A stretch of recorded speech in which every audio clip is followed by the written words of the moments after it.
broadcast is now live, but it isn't live yet, if that makes sense. Okay, Tim said we'll sort the Google Hangout stuff with him later when he's in at 9:30.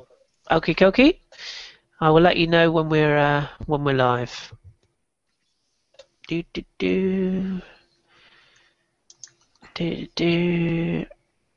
Should be any second now.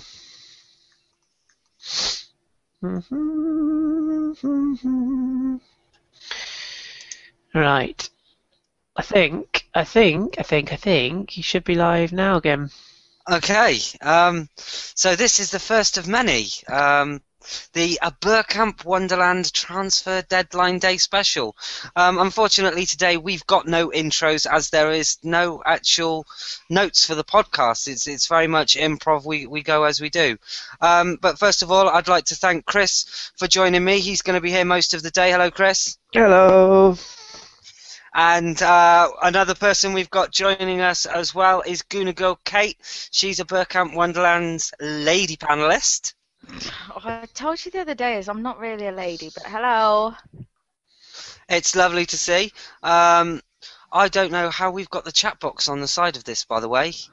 I can't find the chat box. Do I have to go into Google myself and look it up? You need to go onto YouTube. If you go onto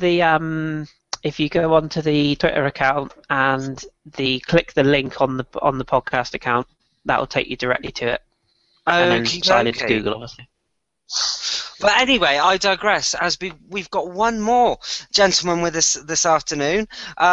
Stevie from the Arsenal In My Blood podcast. Me and Kris have been on it several times. We've enjoyed every outing, haven't we, Kris? We have indeed. So a big hello to Stevie. Hello, Stevie. How are you, gentlemen and lady? On an eventful day, which will be full of rumours, and then we'll sign someone that we didn't want to sign, and we'll be thankful for it anyway because it's a signing. There was probably a small part of me this morning that woke up an hour ago that thought maybe just stay in bed. Maybe. Just stay in bed. Nothing's gonna happen. I'm doing everything in my power, guys. I'm in Barcelona at the moment, and I've had a little chat with Messi. He played well last night in a 3-2 win against Villarreal. Obviously, they've lost Gabriel now, so they're going to be losing games one after the other. But yes, I had a little chat with Messi. He's interested. So hopefully I'll bring him back tonight. So you are hoping to smuggle Messi in the hand luggage? Yes, he doesn't weigh too much, so I don't think I'll have to pay any excess baggage or anything, so that should be all right. Well, if he does go slightly over, I'm sure we can all have a whip round to sort you out. Brilliant. Yeah, exactly. Brilliant. Exactly. Fantastic stuff. So, right then, gentlemen, where do we start this morning? I think the first question has got to be, do we think we'll bring anybody in? Kate, I'll go to you first. No. Would you like to expand on your answer anymore? Well, he's already come out and said he's not going to buy anyone, isn't he? And he's not in the market to look for anyone. So what makes us think that it's going to be any different? But there was a wry smile there yesterday, wasn't there, Kris, when he did his presser afterwards? Yeah, I tweeted a little picture of it, bless him. I don't know. I mean, I kind of what Kate said, really. He said no. I still got a little feeling in my water that there might be somebody. I just don't know who. I mean, he said somebody special. But there's not many of them in January, so who knows? The big names that are still being touted to this very hour are Edinson Cavani and Marco Reus. Stevie, would you be happy with either of them? Happy would be an understatement. I think like Marco Reus. You'd have to go and clean yourself up, wouldn't you? Yes, literally, with like man-sized tissues cleaning up session. That's what it's going to be like.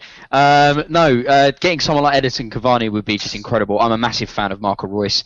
He's a left winger. We need a left winger. I don't see what the problem is. I'm pretty sure he's got a clause in his contract for 23 million, 22, 23 million, unless he sign a new contract.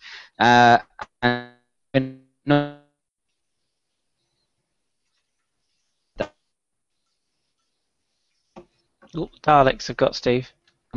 I think something Doctor Who. We've gone Doctor Who on Stevie's ass, unfortunately. I don't know what happened there.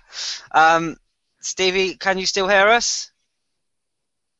No, he has frozen Me? on the Hello? screen. Oh, He is there. Hello? He's there he back is. in the room. He's back in the room. Hello, I am back in the room. I'm back in the room. What bit did you lose me on? We got you 23 million 23 buyout million. clause. Yeah, so Yes. I'm pretty sure, unless he hasn't signed a new contract, I'm pretty sure he has got a buyout clause. So, and Arsenal aren't, are scared to splash the cash, and we need a left winger, and he plays on the left wing, cuts in on his right with an amazing finesse shot. So I'd like to see that sort of deal being made, to be honest with you. And if that's a special signing, that's the right guy to go for. It might be nice to see something like that, mightn't it? Yes. Hopefully we can. And Kate, another one that you said towards me this morning was the shit up the road, getting rid of Adebayor to PSG, and possibly Edinson Cavani becoming available. Your thoughts? Cavani would be a great signing, don't get me wrong, but it also said on this, what I read to you this morning, that Daniel Levy could hold up the deal so that we couldn't sign Cavani, which he will, because he's a tosser and he's them. So But know that will be what happens. They'll probably hold it out and hold it out and hold it out until it's too late for us to sign anyone. But they didn't with Ozil the other year, because I think it was the almost the ripple of events which saw Gareth Bale move, which saw Ozil come to Arsenal. So can we see anything like that happening again, Kris? Well, I mean, we could. I suppose anything's possible, but I think it's unlikely. It's a weird deadline day this year, because normally you've had a few moves. Okay, we've had the Boney deal and a couple of dribs and drabs, but it's generally, other than maybe Shaqiri at Inter, it's been quite quiet in Europe. Full stop. So if we're going to get massive deals, I'd be surprised, but you never know. I saw a thing last night linking that lot up the road with Cabaye, Laporte from Bilbao, and who was the other one? Jay Rodriguez from Southampton. So I mean, if any of those or all three of those come off, they're going to have to ship people out. Which, as you say, if I can't see Adebayor at PSG, I really can't see that, to be honest. But that's the rumour, so it's got to be true. But yeah, I mean, you never know how these things move, do you? We sat here last year, we were all kind of hanging ourselves, and then all of a sudden Danny Welbeck came out of nowhere. So you never say never, I suppose. No, definitely not. We've got the chat box up and running now, so if anybody wants to send in any questions, then feel free to. We've got someone there that's saying Royce's buyout clause is only available in the summer, which I think I've heard the same thing, actually. Oh, okay. And I think it's about 20 million in the summer. So Arsenal could chuck in a cheeky £30 million bid there, and see what we could do. I think the one thing that we've got to remember as well is at this point in the window in the summer, if you'd have said Arsenal are going to get Danny Welbeck, we'd have gone fuck off. But we ended up with Danny Welbeck, so things do happen on the last day. And if you're like me, Arsenal never fails to surprise you with their actions. I think they're certainly getting along the way. They're joining other football clubs in terms of ambition and buying players on deadline day and really trying to step it up and make a difference. So anyway, questions, please, from the chat box down the side. Get them in and we will answer them. So is anybody else on here, while we just wait for the questions to come through, got anything else to say on deadline day so far? I've got one thing. Okay, go for it, Steve. Yeah, so there's talk of Ilamendi from Real Madrid coming to Arsenal. What's the likeliness? What do you guys think of the likeliness of that happening? And if it doesn't happen, obviously we'll probably go in for Morgan in the summer. But what do you think the chances of getting Ilamendi? He's very young, very promising defensive midfielder, plays for obviously Real Madrid. He obviously has to push past Toni Kroos and Khedira, so he's got troubling to try and get him into first team football. What do you think the chances of getting someone like that? Because they're a class signing, very fast, very very good on the ball, and wins the ball very well. Kris, you watched Spanish football, so did you want to field that one? Yeah, sure. I mean, he's a hell of a talent. I feel a little bit sorry for him, actually, because Real Madrid brought him in sort of for quite big money, if I'm not mistaken, and he's now seemed to have been dropped back to the pecking order. And now they brought Lucas Silva from Cruzeiro as well. So it does seem like they're in the market to get rid of him, which is an odd one. But sometimes players don't fit. Would you? I mean, myself and Dom had a chat about him. I personally think he might be a little bit too small or too fragile for Premier League football. But then so is half our squad, so it's not really saying much. I think he would add something, but on the whole sort of defensive midfield or midfield position, I personally think that the way Coquelin's been playing will get through what we've got to the end of the season. Coquelin's doing a great job, and then at the end of the season, then let's go big for one we really want. And also, I think you've got to factor into the accounts what's going to happen with Flamini and Arteta. I think one of them will stay. One of them, probably Flamini, might end up going. And if he does go, then there is room for someone else. But in January, I mean, it all comes down to, is the price right and is the player available? I don't even think. I think Geoff was saying at the time, the Ozil deal, we weren't looking at that until it kind of fell on our laps almost. So, if Real Madrid sort of give us a bell and say, do you want him, then there's a decision to make. And it's well known that Real Madrid almost get like a twitchy arse, so to speak, on deadline day, because we've seen people move on deadline day, like Van der Vaart moved, didn't he? Ozil moved. So it's almost a case of getting people out to get people in, and they normally are a busy club. So I don't think we can say officially or as a fact that nothing will be done. Kate, we'll go to you next, and a question that our good friend Akib has. Everybody else, would they like to do it? Akib. Stevie? Akib. Lovely stuff. He's asked us, who do you want to bring in? So, Kate, who would you like to see come in today in a dream world? Cavani would be a good one because he's a strong player. And Schneiderlin, but how attainable these are for us this window, I don't know. No. We, like you said, we didn't know that Danny Welbeck was going to sign. It was a last-minute thing, and that was a shock to us all. We all sat here thinking, oh, no one's going to sign, no one's going to sign. And he did bring that one out, so who knows? Maybe he will shock us all and bring someone out. I'm hoping by the time I finish work that there may be someone on the cards. Yes, hopefully so. And we've got Lionel Messi, who has just joined the chat group. Lionel, hand in that transfer request and come to Arsenal, son. You know you want to. A big hello to Timothy Hargreaves as well, and Jojo Wack as well. Towzen, I'm sorry, I'm probably murdering your name. I do apologise for it. On the Illaramendi thing, I do think, and I said on the Football Purist podcast, which I took part in yesterday, literally straight after the Aston Villa game, that I did think that we would now stick with Coquelin after yesterday's performance. I thought he was absolutely superb. I certainly think that there's similarities in him coming in and Arsenal being on a rich vein of form. I think he's been superb since he has come in, and all you can do is play players like by form. At the moment, you've got David Ospina who's picking up clean sheets every game. Do you drop him for Szczesny? For me, I say no. So with Coquelin, I think that's very much the same thing. Hopefully, I can see us going in for Schneiderlin in the summer. We have spoken on the podcast, haven't we, Kris, about what transpired with Schneiderlin in the summer, and I think it was more of a case of Arsenal dragging their heels. Otherwise, we might well see him as an Arsenal player now. But that would have cut Coquelin short. But it's nice to talk about having so many quality players coming back into the team and performing well. And I think to challenge for that title, you've got to have two players in each position. And at the moment, bar a few positions, we're very, very close to that. Stevie, what's your thoughts on that? Yeah, it's gonna be difficult. It's gonna be difficult. But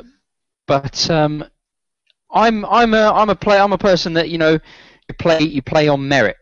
I think that's definitely a thing. You play on merit, and there was a lot of talk about certain players, not obviously doing the job but they've been showing they can do the job now. But then whether that's a thing to come in by the end of this season, do you know what I mean? I don't want to start playing. The fat lady hasn't sung yet, so let's wait and see what happens until the end of the season. But yeah, no, I can understand what you're saying. Yeah.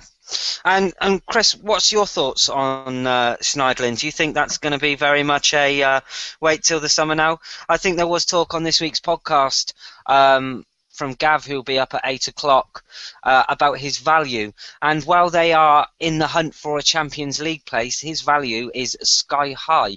Whereas next season, when we're all on an even table and no one has any points, and maybe he's got itchy feet and he wants to move, maybe his price will be reduced. Is that something that you'd agree with? Yeah, it probably is. I listened to the pod, obviously, on Thursday, and listening to Gav and Jace's conversation about that, and I disagreed with Jace. And I know this doesn't happen often. I love that big Welsh flip-flop wearing bugger, but I don't think paying over the odds. I took his point of trying to get him in now could see you Champions League. You could end up winning the Champions League or something along those lines. But for me, if the difference is like 2 or 3 million to get him in January, fine. But when you're talking about having to pay 30, I mean, Southampton would, if you went to Southampton now and said, right, we'll give you 35, 40 million, then I think they would have to be very serious to consider that offer, because it's stupid money for them. But if there's no way we would get him for anything less than 30 million if it was today, and also if we were to get him, Dom probably would combust, and we don't want that. So no, I mean I could see it in the summer. There was obviously, like Gav and Geoff have said, there was obviously a lot of talk with him in the summer, and it sounds like it was quite far down the line, and for whatever reason we didn't go for it. Equally, it could be a smokescreen. Everyone's talking about it. I always get dubious when you hear it in the media. As soon as you hear it in the media, I always think, okay, we'll rule that one out. Even if you look at the Gabriel deal, it was not in the media at all until it was pretty much done, and then everyone pretended to know it was being done. So it would be very typically Arsenal to sort of look at other options as a backup, and then maybe pull somebody out that we don't expect. But if he was to be the one we got, I mean, him and Coquelin's still quite young, people forget that, so there would be room to have two of them. I mean, it's difficult. I've got this horrible feeling he'll end up at Spurs, and I know Don will kill me for saying that, but I've just got this horrible feeling that the Pochettino link, and the fact that they've got ridiculous amounts of money stashed on an island being hidden by that bloke that owns them. I don't know, just got a bit of a worry about that one. Yes, definitely so. So, Kate, who do we think the main teams that are going to be the busiest today? Oh, I don't know, probably Spurs, because they need to get all the players they can get. I have actually just seen that it's coming up at the bottom on Sky Sports News that Tottenham have said that they that they would happy to send Adebayor out on loan. Who wouldn't? But I'm not sure that's true. They're actually reporting on Arsenal Live now on Sky Sports News, but I haven't got the volume up, so can't hear. But Arsene Wenger has just gone in his little Mercedes, is it, he's driving into the training ground, I believe. So who knows? Maybe there is someone lined up somewhere along the way. But I don't know who's going to be the busiest, to be honest, because they've all come out and said, oh no, we're not going to be going in for anyone. And they all will come out and go in for someone, because it always happens. Yes. So again, I will ask to go to the chat box in the side. Kris, can you see any good questions in there? I can have a look through. Yes, let's see what we can find here. Tim Hargreaves, by the way, our chum in South Africa, will be on later on today, so you'll be able to hear him. What have we got here? Tim himself was saying about Gonalons. He's my little what's the word? My hipster choice if we couldn't get Schneiderlin, so he'd be nice. Other than that, what else we got here? Jojo said, I don't think Bielik can make an impact just now. So that's in line with, obviously, we have kind of got somebody in already, but do we think he'll make an impact? Open to debate on that one. Anybody else? Matthew AFC said I about... can chuck a name to you, Kris, if you want. Yeah, one of the players that has been hotly tipped this week is someone who is said to be a boyhood Arsenal fan. See if you can get this. Play a little game. Said to be a boyhood Arsenal fan, can play in numerous positions and has done for Borussia Dortmund. Yeah, I know. Go on. Grosskreutz. Yes, indeed. Ding, ding, ding. What do you think about him and our chances to get him cheap? For a player that's so well known, surely 3.7 is an absolute snip, isn't it? Or do you think he's just a squad filler that would eventually be deadwood that we'd all be moaning about in a few years' time? I think it will be either or, and I know that's a cop out to sit on the fence, but it will either be, if you look at what Kim Kallstrom was when we brought, okay, yeah, he had a broken back, but joking aside, we brought him in basically just to add a body. It was a short-term deal, and it was just to sort of see us through to the end of the season. And I think with Grosskreutz, he would be the same. He's clearly a decent footballer. He's been shit. He's been at. Thanks, Stevie. Cheers, Stevie. That's Stevie's opinion there, everybody. I can translate. I thought the internet had cut off. Did I bring so many rude words to your podcast? I don't think I did. I might have only. We gave you free reign. We gave you free reign, and you got no excuses. We gave you free reign. There's only one word you can't say on our podcast, and that begins with S. Yeah, so we all know what that is. That was comedy gold. That's the first drop of the day. Right. But on Grosskreutz, I don't think. In fact, ask Stevie, see what he thinks of Grosskreutz. Stevie, do you think he's shit or? I think he's versatile. I think he's versatile. I think he's very clever to say that he's been a boyhood Arsenal fan for many, many years. When did he say that? Did he say it recently? I've read many newspaper articles from various different media outlets that have said that he's a self-confessed he's a self-confessed boyhood Arsenal fan. So everyone that comes in, like Wilfred Boney when he signed for Man City, he had dreamt for playing for Man City 15 years ago when they were pretty much bottom of the old Division 2. So I don't think you can make much of that really. No, I think the players now are getting, they're getting caught out with by saying that old-fashioned line of, I've been a boyhood fan of this particular team for many, many years now, and I think Bonnie is a prime example that you can say the right you say the right words, but when you do the research, you look like a pleb. So yeah, he's extremely versatile. I'm pretty sure he's what is he, 23, 24? Yes, something along the lines of that. So he's still young, obviously. He's obviously going to, it's going to be difficult in a team like Borussia Dortmund. They are still rock bottom of the Bundesliga now, which is unbelievable. I never thought I'd see. I thought they would have been climbing the ranks by now, but it's obviously not going to happen at this moment in time. But yeah, he's an extremely versatile player. But then is he the player that we need? But then at such a low rate. Of a player that's very, very, very experienced, do we say no to that? But then you think about someone like Jenkinson. Is he going to come back? Is he going to be we're just going to sell him? Because he's doing very well, West Ham, and that's obviously Premier League football. You're getting first team football there. Obviously, this Gosling plays defensive midfielder, but then we were going to go for someone big in the summer. So, who knows? Yeah, I mean, to touch. Sorry, Kris. I was just going to say something very quickly. Just in the chat box, the name that's going through that is Draxler, and we had all this last year, didn't we? About that, or will he, won't he?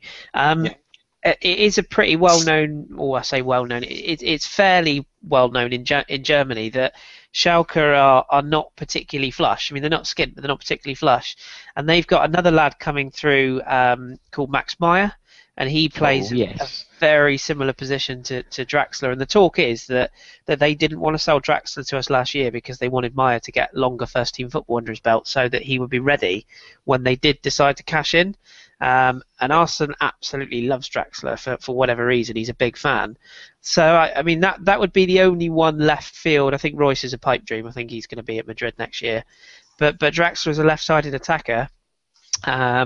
Or maybe one of those, like, I think, didn't we buy Shamak and Podolski? Didn't we sort of make the agreement in January and do it in the summer? I wonder if something like that could be going on. But I mean, all these other names and this boyhood stuff. Sissoko said he was a boyhood Arsenal fan as well, didn't he? That's another one. and I think he'll move as well. I think he'll actually end up at Spurs, sadly. But no, the Draxler one, maybe just keep an eye on it, maybe. No, it's a good shout. As at the moment, because it's obviously transfer deadline day is very, very slow to start up. So I think we should turn our attentions to Gabriel, or however you want to say it. Were we surprised we didn't see him yesterday, or was it just a surprise that he was on the bench? Kate, I'll come to you. Surely, at, say, 4-5-0 up with still one substitute to make, you could have chucked him on, couldn't you? He could have given him a little bit of a run out, but maybe he's just waiting for him to, I don't know, maybe settle in a little bit, train a little bit more. But why put him in the squad if he's not going to play him at all? So, yeah, he could have given him a bit of a run out with a 5-0 scoreline. Don't see why not. No, exactly. And Kris, the fee touted was about 11.3, anywhere ranging up to about £15 million. It's a lot of money for someone that you're going to stick on the bench every week. Do you think we're going to see this boy? Because a lot of places are actually reporting that he's made a big hit in training so far, hasn't he? Yeah, there was talk that he first training session and apparently rattled 2 or 3 of the superstars, which I actually like to hear. Do you remember that story that I can't remember who it was told us the story about Kolo Touré coming into training and putting Arsene Wenger and Martin Keown up in the air? It's the sort of thing you want to hear because it's players that are coming in and making an impression. I think he was on the bench yesterday just to acclimatise him more than anything else. I don't think we're ever going to see him. Arsene said he doesn't really speak English at all. He had that joke about teaching him to say offside and various things. So I think you'll probably see him on the bench for 3, 4, 5 weeks. I would imagine he's going to get quite quick English lessons, or he's going to be being taught English fairly quickly by somebody. And then once he's got the basics, I don't think he'll be a substitute for that long, because I think Mertesacker's played pretty much every game this season. He's going to need a rest at some point. And maybe the time to blood Gabriel will be acclimatise him on the bench for a few weeks now, and then maybe the Middlesbrough game potentially, or maybe even just one of the sort of the lesser teams like QPR, perhaps, although we're away from home, so maybe not away from home. But we need a nice, comfortable home game against a side that we should be looking to beat. Ironically, Aston Villa would be the ideal opposition, but to get him in yesterday was probably too fast. And thank you, Akib. It was indeed Ray Parlour that said about Martin Keown and Kolo Touré, so thank you for that. And just to refer back to the chat window, we just briefly touched on Draxler. And Stevie, I'll go to you. Towzen asks, how much do you think Draxler would cost? Yeah, it's quite funny. I know is it Maximilian Meyer? He's pronounced it. Yes. Yeah, Maximilian Meyer. Fantastic talent, unbelievable. His potential is just unbelievable. It's really, you wouldn't be able to prize him from Schalke because of his amazing, potential. But Schalke have got a lot of attacking midfielders within their ranks, and Draxler's getting on a bit now. He's 25 I think now, 25, 26, going on 26. So he's getting on a bit now. It's very on left, considering he's classed as an attacking midfielder, but he's like and as Arsenal fans, we get fed up with seeing attacking midfielders playing on the wings, because obviously they cut in, they're like sort of inside playmakers. But yeah, I don't know how much. I'm thinking probably 20 million. I think you'd have Draxler. I think you'd get him for 20 million. Any more than that is silly money. You might as well go in and put the money in to get Royce, even though obviously Chris A was a bit of a pipe dream, which is fair enough. He is a top quality player, and he probably is going to go to one of the European giants in the summer. But if you're going to spend to someone like 20 million for someone like Draxler, you might as well spend that a little bit more and go for someone that's a little bit better. Yes, that's a very good point. And Kate, your thoughts on Julian Draxler? Is this a player you'd like to see at Arsenal? As Chris has already pointed out, Arsene Wenger appears to be a big fan of him. And as time ticks on, he is no longer becoming a younger kid or a wonder kid. So does his value go down as his age goes up? Not if he improves as a player, no. I mean, I know he's still young at the moment, but I think he would be a great signing to bring in. He's got the experience, he's a good player, and I think he could fit in quite well. We've got a few Germans, and he'd fit in well along with them, and might be a bit of a dream, but it'd be nice. I mean, he's only 21, very young, Oh, still yeah, got time he's to still, learn. yeah. No, I thought he might have been a bit older, but it's probably because he's been playing first team football for God knows how long. It's the same He thing has. like Oxlade-Chamberlain, isn't it? We think he's older than he is, but he's actually really, really young. We'll go back to the box then on the side, and Dennis Goal asks, would you rather take Khedira on a free or Schneiderlin for 20 million in the summer? If Dom was on, I could tell you what the answer would be, but Kris? Dom is on, just not literally on. He's on the chat box. Hi, Dom. What time is Dom booked in? Yes, yeah, for- Dom's on. Dom's on at 6 o'clock, I think, UK time. I'll soon tell you. 2 seconds. Yeah, we got Dom, Jason, and Bex on at 6 o'clock. So when you're going to pick up your lovely lady, Gim, we will be chatting Aussie. You mean I get to miss the flip-flop wonder? Yeah, I can't imagine why I said that. I said to Jace, I said earlier on, if we get opportunities to get other people on for other spells, we'll drag them in. So if you really miss Jace that much, Gim, I'm sure we can drag him on again later on if you like. I'm sure we can. We're doing that because as it is at the moment, the whole 10:30 spot is very much it's who's going to be. It's going to be who's available at the time. You might see a Geoff on there, or you might see a Gav on there. You could see Jay. I mean, you could see any of the panel. I know for a fact you're going to see Tim Payton for sure. So you'll get his thoughts. He'll probably be there to rile you up at 10:30 with his. Well, he can't use his patience line today, can he? But he will be there. Tim is a long-time friend of the show, an absolutely lovely fella. Comes on and he's been a part of every transfer deadline day special for us so far. So we hold him in very, very high regard. Let me just see if I can scroll down this group then and see if we've got any more questions, or Kris, if you can see any questions there.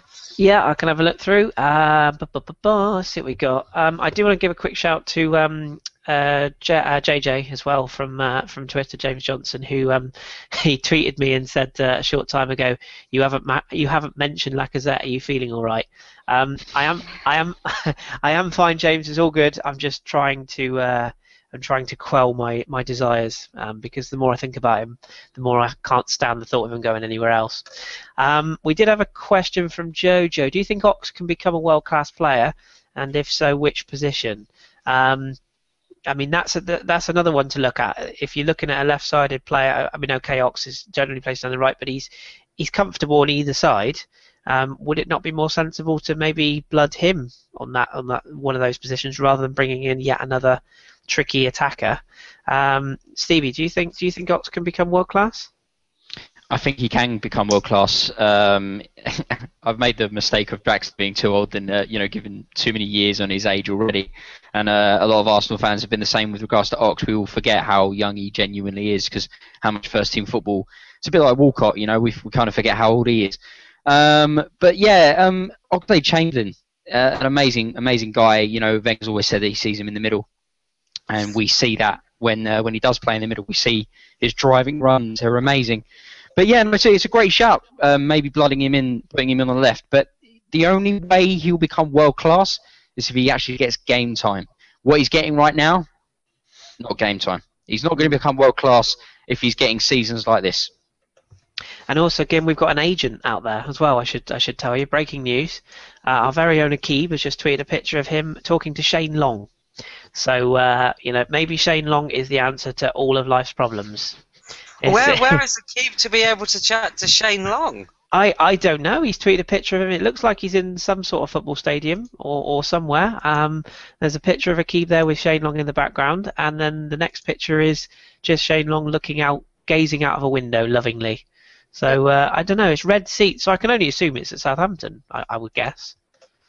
Oh, very, very interesting indeed. We Okay. did have one on the chat box from Antonia Quigley. Hello, Antonia, who asked if there was any news on Liverpool, but not according to Sky Sports News. There's been nothing on Liverpool at all. I've got some breaking news on Liverpool. They're shit. They're shit. Yeah, there we go. I Move on. was going to say that, but I was being too polite pre-watershed. Breaking news. We all know. Very Right. good. We should be close to wrapping this up then, and we will do in the next couple of minutes. But just quickly, is there anybody else that wants to ask anything in the last few minutes? Of course, we will be back at around 2 o'clock, if not a few minutes after, but hopefully now we've got this stuff sorted, we should be good and ready to go. Chris, just while we're waiting for questions, who have we got on at 2 o'clock? We have got on. Oh, by the way, I forgot. Somebody else asked me to mention them. Stevie, somebody's called you out. They've thrown you under the bus. Yeah, go for it. Adam Chandler was just saying apparently Draxler is actually only 21. Yeah, we've gone past that, Chris. Oh, have we? Sorry, mate. Past that, yeah. Oh, I'm sorry, mate. 20 minutes ago. 20 minutes ago. Yeah, I know I made. That's where I was talking about the Oxlade-Chamberlain looking older than he is. That bit, yes. So busy telling the cat off that I wasn't listening. I do apologise. We're all there. We're all there. Hold my hands up. I put my hands up. I held my hands up. Yeah, as I said, the reason why I put a few years on his age is because we've seen so much of him over the years. A bit like Oxlade-Chamberlain. We've seen him for many years now. Because of this, we think he's older than he is because he plays with such a cool head that we think he's older than he is, and that's what I made the mistake again with Draxler. Good shout. I apologise for not listening. I will blame the cat. That's fine. I'll let you. Fine, darling. Fine. I do think Chamberlain, though, in regards to your question of if he can be world class, I think he has every chance of being class, and Bellerin as well. I think one thing we've seen this season is not just players coming in and playing and doing a role, but we've seen the younger players just get better every game. For me, right, and I'm probably going to get destroyed for this, but I thought Bellerin was probably man of the match yesterday. That goal at the end, until then it was probably Mesut Ozil, but until that goal at the end, I think he just snatched it with that goal at the end. But absolutely superb. We've seen him get better as well, and every time I seem to watch Chamberlain, he's just got better and better. Just the drop of the shoulder and the pace on him. Oh, he's absolutely fantastic. I love Ox to bits. Kate, what's your thoughts on the Ox? Do you think he's going to be world class? And what are your thoughts on him for so far this season? He's been outstanding, and yes, he will be world class and a future England captain one day, I think, and potentially a future Arsenal captain. He is wise beyond his years, and that's maybe a player we've missed for a while, but you do forget how young he is. But that's got to be a good thing because it means that he's playing really well and he's got so much about him that you do think he's older than what he is. Yeah, he is a very, very mature footballer. I think we can see from the interviews that he gives at the end of the game, and he is one of those people that just puts himself up for it.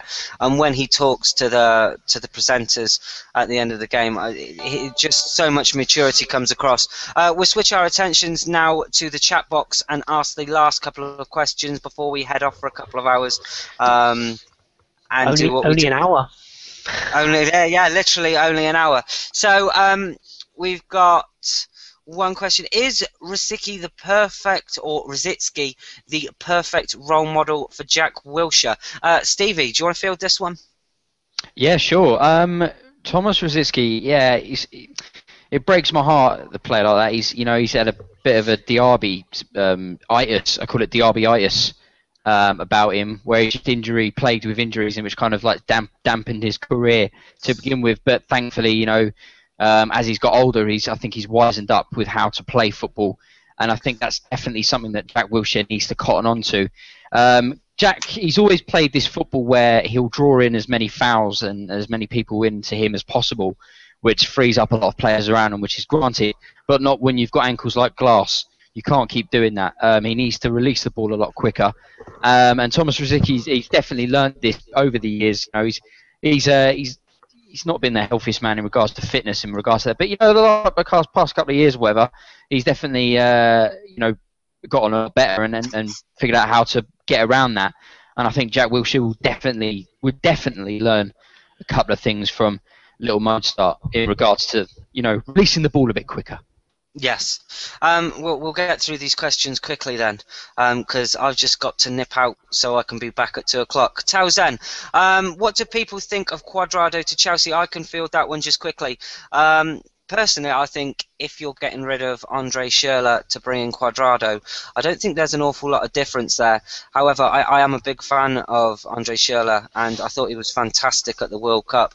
I don't think that adding Cuadrado to the squad and getting rid of Schürrle really adds too much to Chelsea at all. I think it's just a case of, maybe Maureen wanted a different player just so he could keep his hand in. Kris, is there anything you wanted to add to that quick? No, nothing really. Cuadrado is he'll do very well. Unfortunately, he is very talented. He's hugely pacey, but he doesn't track back, and that's not usually a Mourinho style of player. So it's a bit of an odd one for me. Yes, definitely so. We'll stick with you. I think we need in the summer someone who is relatively young, under 25-year-old, and who is a top prospect forward. At the moment, it is Lacazette and Dybala. And that's from Julia. Kris, agree? Yeah, I mean, yeah. Lacazette, my heart beats fast for the guy. I just love him. He's just reminds me of Thierry Henry as a youngster so much. He's pacey. He's a good unit size wise. He can play anywhere across any of the front three positions. He's coming into that sort of purple patch of his career. Lyon are not a club that can turn away massive offers. The other thing I really like about him is he's a very down-to-earth, a very sort of genuine footballer. He sounds like a genuinely nice guy. He said in the transfer window that he wouldn't move in January because it was his dream to get Lyon into the Champions League, and that he wouldn't leave until he'd fulfilled that dream. So sounds like a thoroughly nice chap. As for Dybala, again, huge talent. I'll put my neck on the line and say that he will be as good as Sergio Aguero is, given 2 or 3 years' time. And chuck another name in, Luciano Vietto at Villarreal is another one that's going to be easily as good as Aguero if he keeps the sort of upward momentum of his career going. But I don't see Dybala being an Arsenal player purely because I think it's going to cost 30-40 million to get him out, and I don't think Arsene Wenger is going to spend that much money unless it's obviously the Ozil deal, but Ozil was already a world-class footballer that everyone knew about at probably the best club in the world. So I can't see us going to Palermo and offering him 30 million for a chance, to be honest. No. And we'll stick, Kate, with the last question before we head off. If you've got any questions, unfortunately it's kind of mad just trying to stick with this and read and present at the same time. I am a man, I cannot multitask, Kate will tell you. The closest I get to multitasking is playing Candy Crush while having a tom tit. But Kate, and she can back that up as well. Kamo. I don't come in the bathroom with you.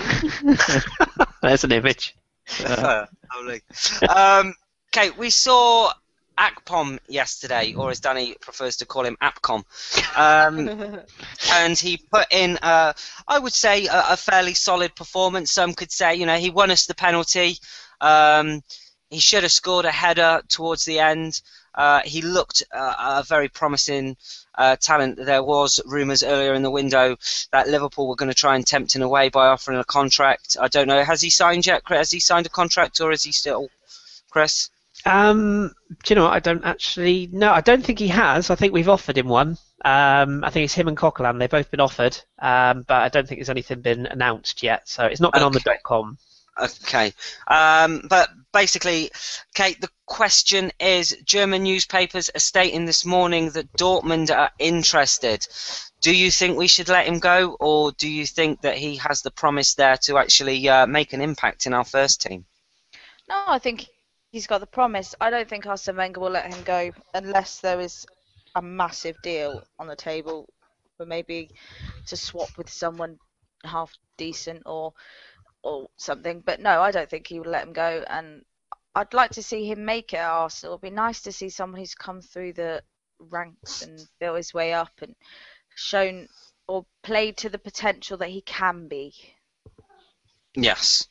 Right, I think that's about it. All that's left to do, really, is me and Kris are going to be back at 2 o'clock. Kris, quick recap on who we've got on at 2 o'clock, just in case anyone missed it. Yeah, I've got it in front of me now. At 2 o'clock, you've got Mr. Geoff Arsenal. You've got Tim Hargreaves from South Africa. And you've got Danny and yourself. And yeah, I'll be around if you want me. But yeah, that's us 5. It's an all-star lineup for 2 o'clock then. So stick with us. We will be about. Hopefully something breaks within the next hour. I don't know, how likely that is at this moment in time. Yeah, I've got to go and take Kate to work. But thank you so much, Kate, for joining us. You'll be about, won't you, throughout the day if you need to jump on. Also, no. no, the later in the day, you tit. Well, after 6, yes. Yes, lovely. And also a big thank you to Stevie from the Arsenal in My Blood podcast. It's not very often that I will promote other podcasts on ours, but his is definitely one that's worth listening to. So thank you very much, Stevie. No, I appreciate it. No, I'm a man of my word. It was quite funny actually. I remember saying, yeah, I'll come on, and then I booked a flight to Barcelona on Thursday. I went, oh yeah, I forgot the podcast. So I brought my laptop with me and my headset, and luckily the hotel here has got internet. It doesn't work very well, as we saw a little bit earlier. I did drop an S-bomb, but then that's because I thought the internet just dropped out. But it was comical, so that's fine. Yeah. Hopefully, fingers crossed, my negotiations with Messi will still go as accordingly, and he will be in my hand luggage by this evening. And we will put up a donate button on bergkampwonderland.com to chip in. Yes, exactly. Brilliant, exactly. brilliant. It shouldn't go over the excess, but if it does, chip in. Brilliant stuff. Yes. And also, thank you to Kris. Kris, without you, this podcast wouldn't probably be going ahead today. You've done a lot of work to help. So I thank you for that. I trust that you will be joining us at several points throughout the day to spread your knowledge and wisdom. I know when it comes to European football and transfers and whatnot, there's not many people in the podcasting game better than yourself. That's very kind of you. Oh, the check's in the post, by the way, mate. Appreciate that. It's all right. I just need to get a bit of tissue to wipe my nose off. Right. So that was a Bergkamp Wonderland transfer deadline day special part 1. Join us at 2 o'clock, ladies and gentlemen. Cheerio. Bye. Bye.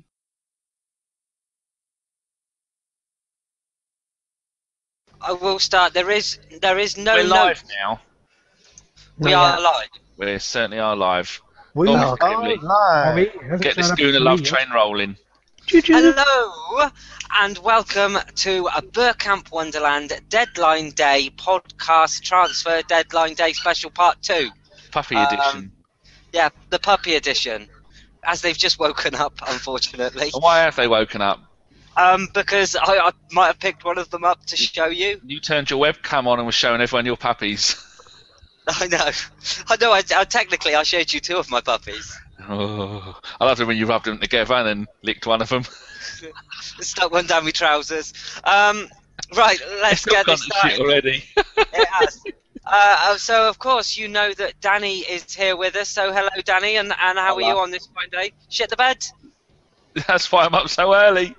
Yeah, I mean it's 20 past 2, and you're never normally up this late. Not unless it's summer. I've got a t-shirt on, red socks, and apart from that, I'm naked. God. To get dressed. We've also got Tim with us. Hello, Tim. Good afternoon, Gimli. You're a long-time listener of the podcast and you get involved every week, so thank you very much. It's a pleasure to have you on with us. It certainly is. Oh, thank you very much for inviting me. That's quite all right. And finally, the A-lister that everybody's been waiting for, and start getting your questions in now. A big hello to Geoff Arsenal. Hello, Geoff. Yeah, Gim, these introductions are getting way too strong, mate. I've got to tell you.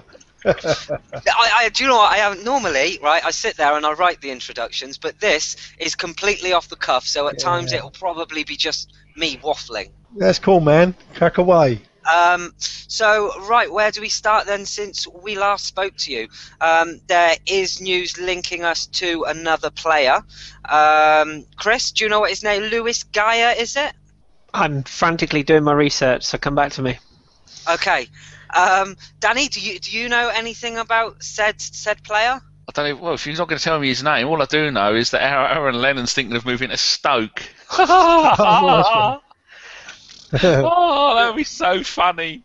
It's like a match made in heaven, isn't it? Oh, there was one other club he was linked with, couldn't there? And then you got that idiot on TalkSport, Warren Horton. Oh my God, has anyone ever been a less convincing in the know? Do you want some information? Ben Fairthorne, he's a less convincing in the know because what was the joke, Kris? Last podcast, Jan and Via. Oh God, I've forgotten it now. Is it the training ground? Is he?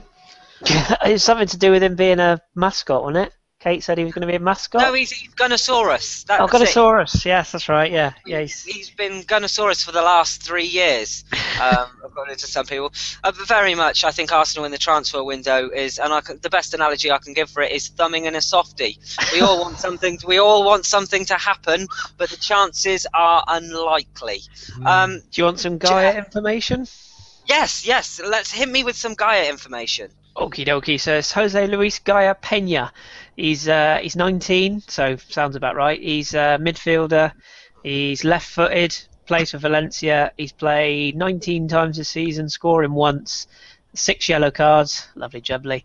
And he was an Emirates Cup winner in 2014. So that's all I have. I must admit I hadn't heard of him. So there you go. What's his name? I've been attacked by the child. She's just gone. Get up early. She fucks off. Jose Luis Gaia Peña. Bless you. Thank you. You only asked his name so you could do the joke. He never gets young. I had read that he was actually a left-sided fullback and did occasionally play midfield. There you go. For that team with the bat on their badge, Valencia. Yes. Yeah. Marvel's favourites. But do we think that we really need cover in that position if he's going to be signed as a left-sided defender? Surely with Gibbs and Monreal, we've got that covered, haven't we, Geoff? I would have thought so, Gim, to be honest with you. But you never know what's going to happen. To be honest, I can't see anyone coming in unless something big happens. Unless there's any big surprise that comes in, or the phone rings for someone that he wasn't really expecting he was going to get. But I'm quite happy at the moment with what we've got, the way the boys are playing. Getting all them injuries, they've all come back now, haven't they? We've got Bielik, the young kid, who's really been impressive in training. He's a little bit short of fitness, they reckon, but they reckon he's really strong. He's a big, strong boy, So, I mean, it all looks promising. Thinking about letting Flamini out on loan, believe it or not. Wow. Where to?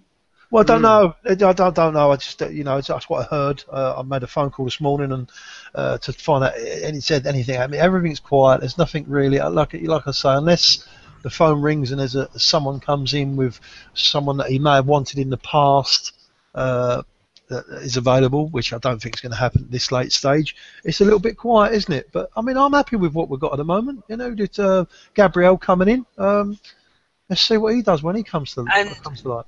On the subject of Gabriel, there's been reports that he's been ripping it up in training, Geoff. Can you confirm or deny that for us? Yeah, he's been getting his footing apparently, so which is good. It's good when some guys that come in, they're a little bit tepid, aren't they, because they're new surroundings and everything else. But apparently he just comes storming in there and crunching into tackles and getting right amongst it, which is good, So it shows he's got confidence. Is that along the lines of when Kolo Touré had a trial and he tackled Wenger? That stuck him up in the air, that's right. That's what we brought up in the last one, Danny. Ray Parlour was saying about that, wasn't he? How about Anderson from Man United to Internacional? They're paying him $100,000 a week, and Brazilian teams don't pay big money like that unless they're sponsored by a supermarket. Terrible. He's useless, though. He is a plodder of a footballer. And Yakubu's back in English football, gone to Reading. I used to like Yakubu. He was a quality player. 65 now, isn't he? He's not far off. Him and Kanu. Dougie Friedman is the new manager of Forest. I've only just found out Stuart Pearce has been sacked. We couldn't see that coming. Stuart Ford Pearce. And I think the managing director also left, I believe. Yeah, it did. Yeah, they quit today. Sacked Pearce and then went. And we've got a quick question from panelist Jason. Hello, Jason. With Arteta out for the season, surely it would be madness to... Oh, didn't know that. I didn't know that either. But I know he had a long-term injury. I mean, 3 months, I think it was. Supposedly back sometime middle of April, I think. Yeah. Mikel Arteta. Oh. So Um, basically, so, making His injury, he's probably not going to be ready for. so it's probably entirely possible they'll just leave him out totally until the end of the season for him to gain some fitness back. Ah. Very interesting. Where's the sorry boys? A bit of techie while we're on. Where's the chat box on this? Is there a chat box Top on this? left-hand corner, double blue things. No, Jeff means the YouTube chat box. Danny. Oh, right, okay. Or if I tell him that, I can't see them questions and all that coming in. Am I allowed to see them or not? I'm monitoring, Jeff. But if you go to the link, can you open the chat box in the Google Plus window? The blue thing. Yeah. Open that. When you open it, you'll have to mute it immediately because they're 30 seconds behind us. If you go to that link there, Jeff, you'll be able to see the questions. Oh, it's okay. Don't worry. Will that stay on the screen? You mean, or? Yeah. You'll be able to see the questions. I must really disappear now. Yeah, you can basically see what they see. Yeah. Oh, I see. So all is good. So like I said, get in your questions for us and we will be answering them. It's not very often that you get Geoff Arsenal there in front of you to chuck whatever questions are and that you're going to get an answer. Make sure you absolutely rinse him, but be nice. I've got one already, Kim. Max Power, is Geoff Arsene Wenger's son? Can you confirm or deny that, Geoff? I can definitely confirm. I'm definitely not Arsene Wenger's son. Thanks, Max. Oh, that's Hugh Wizzy. Oh, is it? Yeah, Arsene's Good son. boy, that Hugh. Oh, I like a bit of Hugh. I was having a chat with him last night. He'd had a beer and he was getting a bit shouty. Not me. Oh, you don't like anyone though, do you? That's not really. No, I don't particularly like many people, but he's one of the people I go down and say I definitely don't like. How about this one for Will O'Brien? Do you guys think it would be beneficial to offer a coaching role to Thierry Henry? I think he's too comfortable with his feet up in the studio. No, I don't think he's ready for coaching yet, is he? No, the time will be right for Thierry Henry. I think he'll miss football when he's not around it every day. I mean, to talk about it is one thing, but to be there at a training ground is another. I think he'll eventually miss it, and I think he'll do his badges, but let's not rush him. You know, the best things come to those who wait. So let's see where we go with him. I've been waiting for love. That explains Robert Huth's move to Leicester then. Yeah. Yeah, Mr. Hoof. I've got another question for Geoff from Akib. Akib! I did that while having dinner last night. No one got it. Oh God, you're on your own. I was having coriander chicken and chips. Geoff, Akib wants to ask you, other than what you said about possibly Flamini, is there any other departures likely? I don't think so. He wants to keep Apcom. He's trying to get him to sign a new 3-year deal, but there's a number of clubs interested in him, isn't there? Dortmund, Feyenoord, Twente, Liverpool, City, Liverpool, Everton. So all after Akpot, Mr. Yeah, Dom did ask me to ask you to say Akpom, Danny, so if you could try that. try and say it. I see Bruce AFC has said Turan being linked worth a pop. Oh. Didn't he just have a birthday yesterday and they bought him his football boot birthday cake? Yeah. It doesn't strike me as someone that would have a birthday with all of the players yesterday and then bugger off the next. So I don't think he's a wonderful footballer though. Oh, who's his harder Turan? Yeah. Yes. We've got very similar players, haven't we? Yeah. Sky Sports are saying Etienne Capoue looks like he's on the way out. Might be on the way out. They just make this shit up. On his way to West Brom, apparently. Yeah. West Brom, he's too good for them. It cost £9 million. They won't even get half of that. Etienne Capoue was such a good player, and weren't we linked with him for a couple of windows? Yeah, when he was at Toulouse, we were linked to him, but they Napoli wanted him as well last summer, but Spurs want Cabaye, so they have to shift one out. And now he's been linked with Villa and West Brom. You know it's Aston and it's time to hang yourself. Oh, here's another good one. Kill yourself. Dida Kai. Oh Christ! Here's one for you, Dad. Dida Kitilos. I hope that's right. Geoff. Kitilos. Is there? Thank you. Is there? Bless you. Is the Draxler interest realistic, or is that one sailed now? I don't know. I've not inquired about that for a while, to be honest with you. I mean, he's a top player, isn't he? There's a number of top clubs that are going to be interested in Draxler if he becomes available. But I guess it's another one. We're just going to have to wait and see what happens. He's got to be moving on shortly, isn't he? Yeah. There you go. Another thing from Sky Sports, odds on Matt Hummels and Mario Balotelli game. Shall I read it out? Yes, go for it. Matt Hummels, odds of signing for Man United 8-1, Man City 33-1, Arsenal 33-1, and Mario Balotelli, who I picked up on FIFA last night for 3,400 coins, and he scored, come on at half time and scored 2 goals for me. Signed for Lazio 14-1, Juventus 18-1, Inter 25-1. How must he feel when your manager says, I didn't buy him and he doesn't fit into my system? Wenger would never do that. There's a joke. There's a question for you, Gim. Go on. A young lad called Jason Davies has asked, should we shoot more? I think we should definitely shoot more. I think that if you don't shoot, you don't get goals. And if you don't get goals, then you don't win games. So, really, I'd like to say to Jason, it's a silly question, Jason. But the answer has definitely got to be yes. I think you've done enough shooting, Gimli, with all them puppies already, no? Oh, they haven't got my face. I could show you the father. When did this get into Labrador rape? I'm going to chuck you some little nuggets of information here. Arsene knows best, as they say. Yesterday we pointed out that Bellerin had played 500 minutes and had a goal and an assist to his name, whereas Balotelli has neither in 762 minutes of football. How good is that? Good stat. So, very good. What do people make of that? Wonderful. That's I brilliant. couldn't tell you what you just said, but whatever it was a thing. Right back. Still not seen the goals. What, from yesterday? I was busy. I'd only just got up. I've missed the first half. I listened to it on the radio, and then I had to go to my mum's. It was her 71st birthday yesterday, and then Jason sent my mum a picture of a potato with 4 candles in it, and my mum went, "Ha, the racist! Hello." She's Welsh, then. Yeah, funny enough. All I can say to you, Danny, is when you finally sit down to watch the game, just pop a pad in before you do. You will be very, very moist for a lot of it. A tenner lady. Yes. I will be giddy with excitement. You will be giddy with excitement. There's no doubt about that at all. Chris, have we got any more questions? Yeah, we've got a couple here. Geoff's obviously quite popular on this one. Geoff, there's 2 actually. One that involves Coquelin. If he keeps going on like this at the moment, do you think that would make our need for a defensive midfielder mute in the summer? Well, you know what? I mean, he's been doing so well, hasn't he?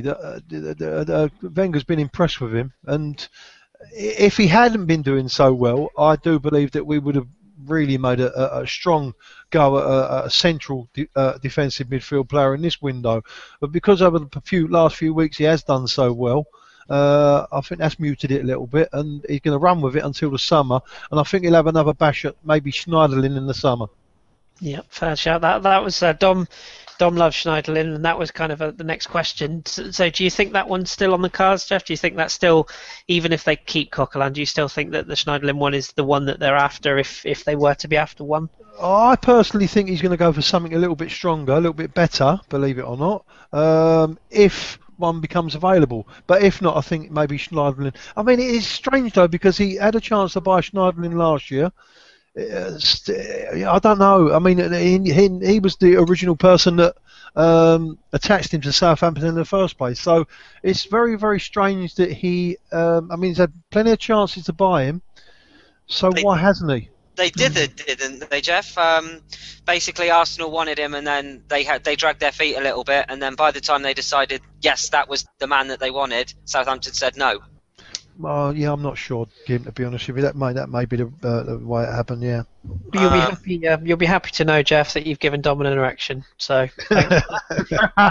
one more question for me, and I'll go back to you again, Gim. Okay. One that's gone quiet. Musa Sissoko at Newcastle. Was that all paper talk, or was there any genuine interest there? I hadn't heard anything at all about Musa Sissoko. Again, he was another one that had a lot of Twitter interest over the last couple of years, but again, he wasn't interested. I think we've gone past players like that now. I think the quality of players that he's going to bring in now are going to be, top class players that are not just punts, so to speak. Unless they're young boys like that Bielik, Cool. No worries. I'll keep an eye on the chat again, but back to you. Okay, thank you very much. Right, one of the questions that I wanted to ask is, of course, as we said yesterday, it's important, or earlier, sorry, it's important to have two strong players in every position.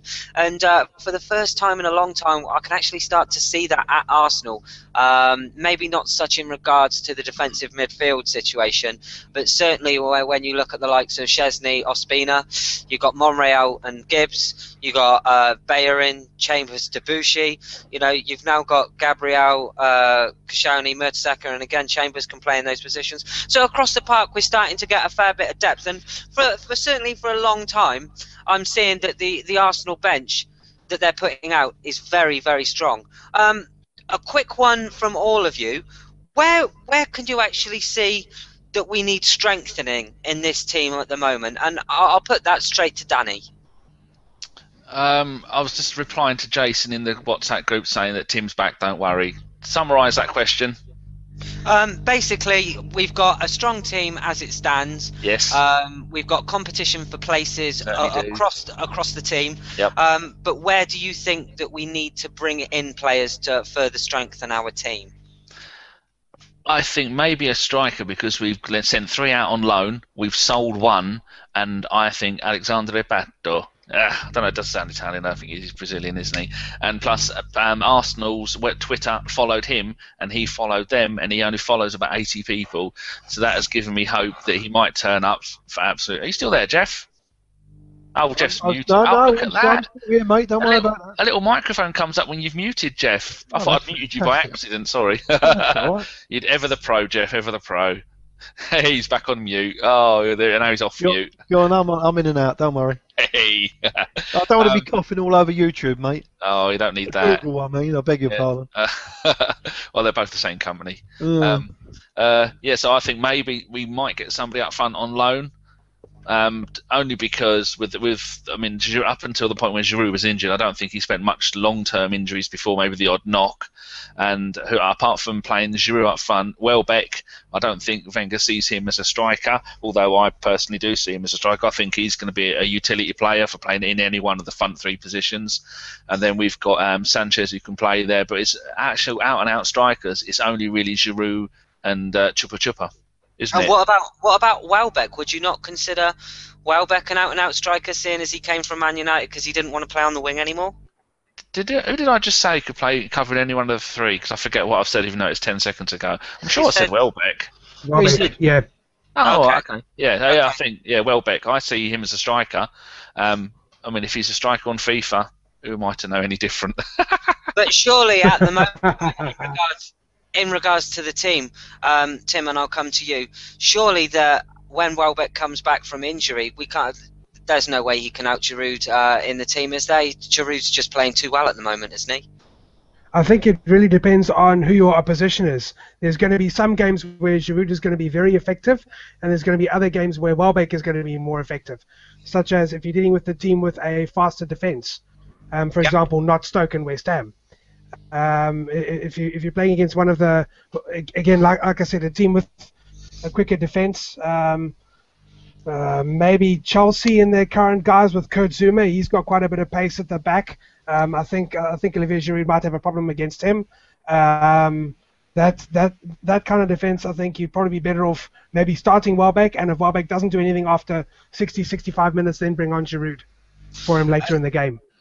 That's a very good point. Someone's put in the group that a striker would further decrease Akpom's chance of further decrease his chance of signing a new contract. Geoff, I think the man to probably go to is that, because we saw Akpom play yesterday, and we won't go into the game, but I think he put in a very, very solid performance indeed. Does that now warrant that he's going to get more game time? I think they're a little bit concerned that he might be going elsewhere. Obviously, he's a free agent soon, and I think that's the reason why he's putting him in the squad and he's involving him more in the squad, because he looks a good player, he looks a good prospect, and it reminds me back of the Andy Cole days when we let him go, and you know what the rest is history. What he did, So and he's a little bit like Andy Cole, isn't he? If you think about it, he's that type of player.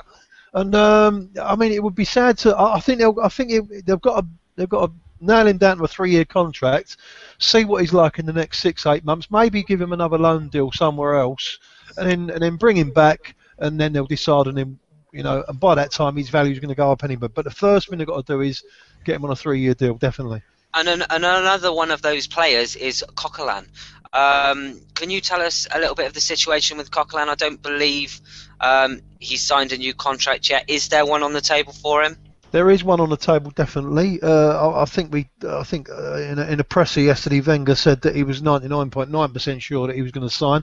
He's always been an admirer of Coquelin, and he let him go out on loan because he wanted to give him experience. You know, he did want to put him in the first team, but he just didn't. He didn't think he was ready for it at that time. He's changed the way he's changed his game because he wants to be a box-to-box player. But Wenger's obviously sat him down and said, listen, we need a proper holding midfield player that can sit in there and stop the angles. And he's adapted his game, and so far he's been fantastic for us, hasn't he? I must admit. Yeah. Kim? Yes. Sorry, can I ask Geoff something very briefly just on the strikers before we leave that behind? Certainly can. Geoff, with the situation, obviously letting Sonogo go on loan for the rest of the season, he to me seemed like when Giroud was either injured or suspended, Yaya seemed to be the one that Arsenal would turn to because he's a big lad. He's a centre forward, whereas Welbeck for me, excuse me, although he can play through the middle, he's not the same type of striker that Giroud is. Do you think there's any possibility that he could look at maybe a lone centre, like an out-and-out centre forward or a target man to the end of the season to cover Giroud? No, not at all. Definitely not. I think he likes Danny Welbeck. I think Danny Welbeck he'll grow into that role. I really do, and I think he'll push Ollie Giroud right up to the wire on it because for first shot. I mean, who would have thought this time last year that we'd have all been very happy. I mean, this time last year a lot of people were slating Giroud, wasn't they? They didn't want him anywhere near the first team. But now, I mean, we Arsenal fans have got to calm down on these new players that come in. We said the same about Sonogo. Nobody fancies him really. I don't really fancy him, but he's still very, very, very raw. He's very young. Give him a chance, the lad. He'll go away and he'll go on loan, and hopefully he gets a bit of experience, and he might come back a better player. He's still young. He's got to fill out a little bit yet. But like you say, I do think there's a great future at Arsenal for Danny Welbeck. He'll get plenty of game time. I think they'll rotate with Giroud, and like Tim said, I think he'll definitely get games because Giroud you can't play every single game, can he? No. Yeah. And I will also stress there is a chat box on the side for anybody that can or is listening to us now. Hello, Lucy. Obviously, the dog wanted to be part of transfer deadline day. I apologise. Has she got any inside info? Yeah, she said that Stevie's coming back from Barcelona with Lionel Messi. Is he? Yeah, apparently so. Well, she knows.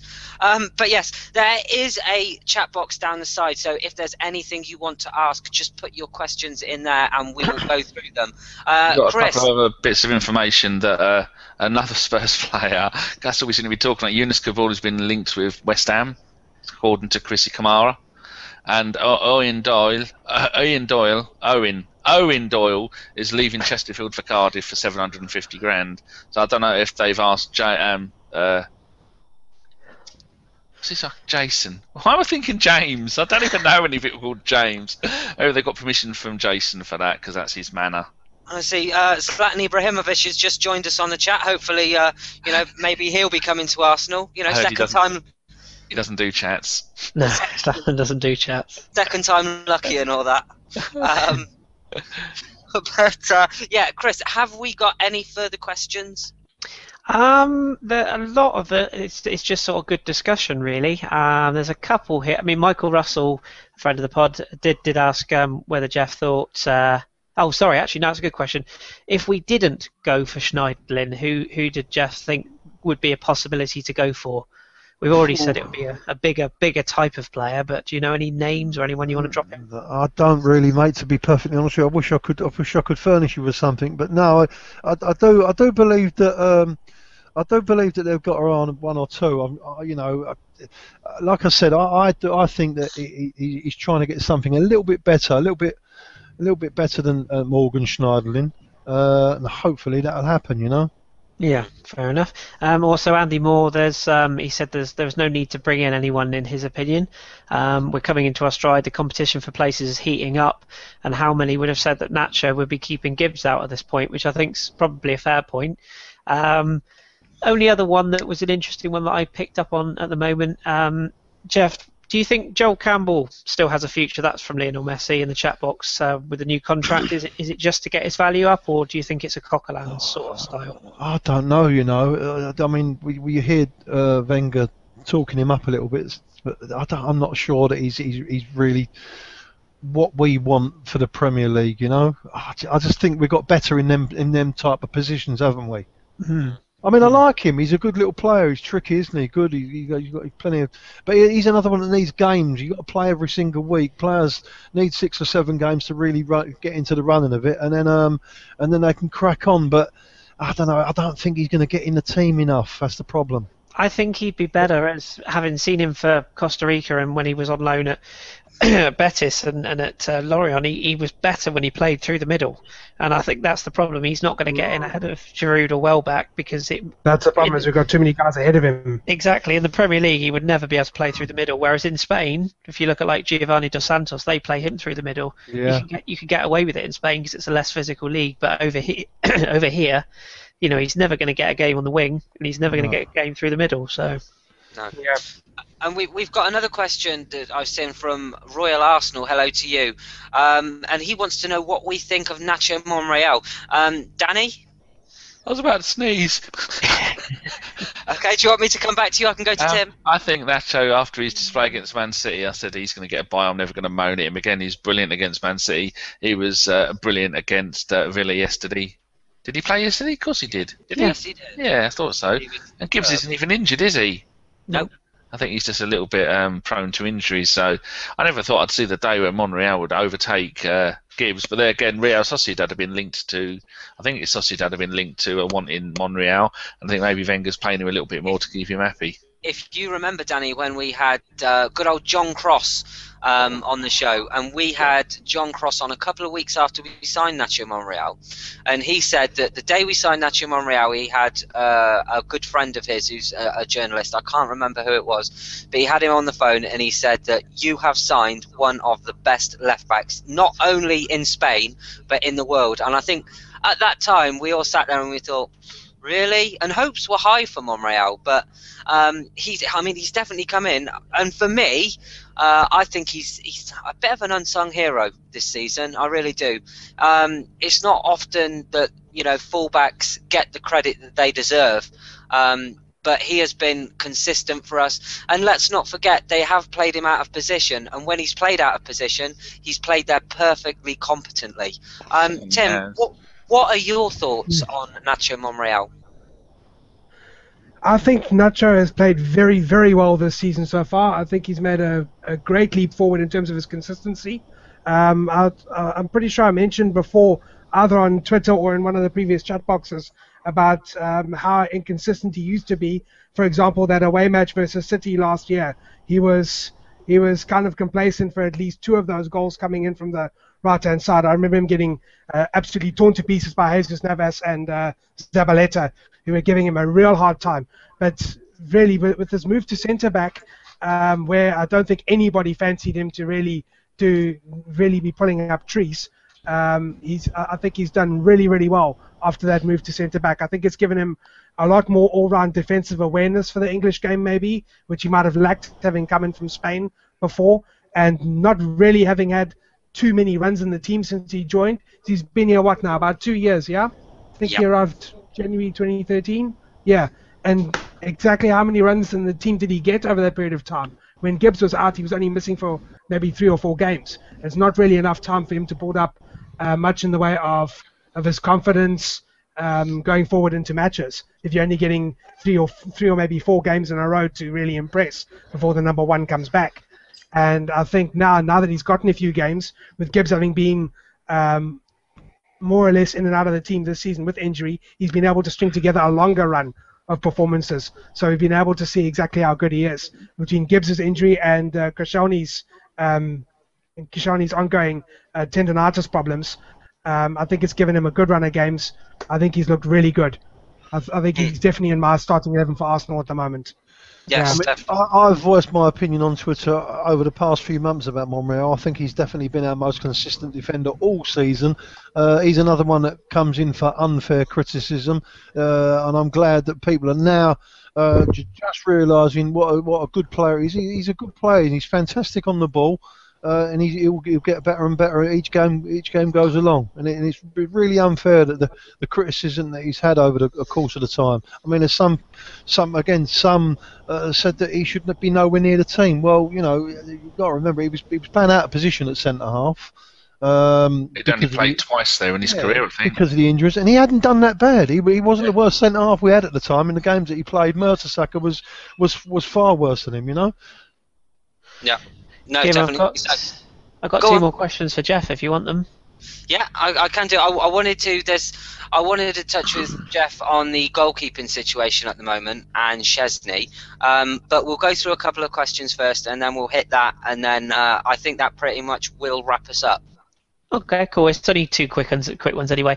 One was this is probably a one-word answer, Geoff, but one was from. I have to scroll up because it's gone through now. You see what I wrote in the chat window there about Honigstein? No. Go on. No, go on, you ask your question. Hassan Mirza, has Geoff heard anything around Marco Reus? That's what I've just typed in the window. Oh, is it? Okay. Honigstein. I see that Raphael Honigstein has tweeted 37 minutes ago that is Marco Reus available for 20 million in the summer? And I think he answered yes, he is, because he's got a release clause. I don't know whether Honigstein said that or one of you guys said that. Honigstein said it. Yeah, I think he's going to Madrid, mate. Yeah, it's from all accounts. All accounts out there. It seems that he's agreed a deal. Apparently, he's going to announce it in March. That's the talk. But and the other quick one was a question aimed at Geoff from Andy Moore, which was, do you know anything about the situation regarding Theo Walcott and a new contract? He had some people suggesting that he might leave the club in the summer. He'd be devastated if that happened. I don't think so. I think he'll stay at the club, hopefully. I mean, as you most probably well know, I'm not the biggest fan of Theo. I think he'd do a lot more for us. But I think he's settled, isn't he? He's just come back from injury. He needs some games before he starts thinking about a contract. But I think it'll be all right. Two more very quick ones, sorry, just so I can get these out of the way. Akib asked about Serge Gnabry. Do you think he's got a big future? He's another one that's just obviously still not back yet properly, as hasn't played a game for us for a long while. I think he's settled at Arsenal. I don't think he's got no envisions to be moving on anywhere at the moment. I think he's a fantastic player, and I think the Wenger really likes him and the staff. So I don't see any reason why not he gets a new contract and we carry on with him. Cool. And last one. You don't reckon there's a loan move in there for him, Geoff? I didn't hear that. Sorry, Tim. Sorry, don't you think there's possibly a loan move on for Gnabry to try and get him back to match fitness? Because I can't really see him getting a place too easily in our first 11 at the moment. No, I agree. A loan move might be good. I think there might be, one or two going out. That's what I heard earlier on today, that there might be one or two going out. And I was surprised that Flamini was mentioned, but whether or not that will go through, I don't know. But maybe it would be best for Gnabry to go out on loan to get game time. Last one from me, Gims. Scott Viner to Geoff, is Carl Jenkinson's Arsenal future over? No, I don't think so. Not really. I mean, the best thing about it is he's out on loan. He's doing very, very well at West Ham. They like him down there. And at the end of the day, I mean, we paid £1 million for him, I think. So he's going to command a decent fee. He's still very, very young. I mean, he's got to be 6 or 8 million, surely, isn't he, for that age? And especially, and if he does well at West Ham, we won't sell him. We'll keep him. He might come back. I'll be surprised. But. I think he's a good player. He's fantastic going forward, isn't he? And he's a great crosser of the ball. It's all about his defending. But defenders, they need game time. And if he gets a good bit of experience, he might turn out to be a fantastic defender as well. Hassan makes a good point. He says he can't see Thea going anywhere at the moment, especially if he's bromance with Ozil. Good point, Hassan. No, definitely not. And Lewis Joyce has put in the window, what do you think of French media saying Schneiderlin to Arsenal by 11 p.m. for 25 million? No chance. Calm Is it down, utter- Dom. Calm down. Is it utter pony, Geoff, or has Dom just set up a fake account? Oh, like I said, unless the phone rings and if Koeman, does decide to, or maybe if Schneiderlin wants to start causing trouble down at Southampton enough that they want to sell him, and I can't see it happening. But you never know. You never know what happens, do you? No, He trained with them this morning, just so you know. Okay, and Simon has asked, Geoff, you said that Arsenal might be looking for maybe a better acquisition than Schneiderlin. Could you name anyone out there at the moment that's gettable, that's better? No, I couldn't. I wish I could, but I couldn't. Not really. I've not really been following European football a great deal. I just watch a little bit of Spanish, and that's it, really. Okay, that's fantastic. And we'll end this before one more question, Geoff, and this is one personal one for myself.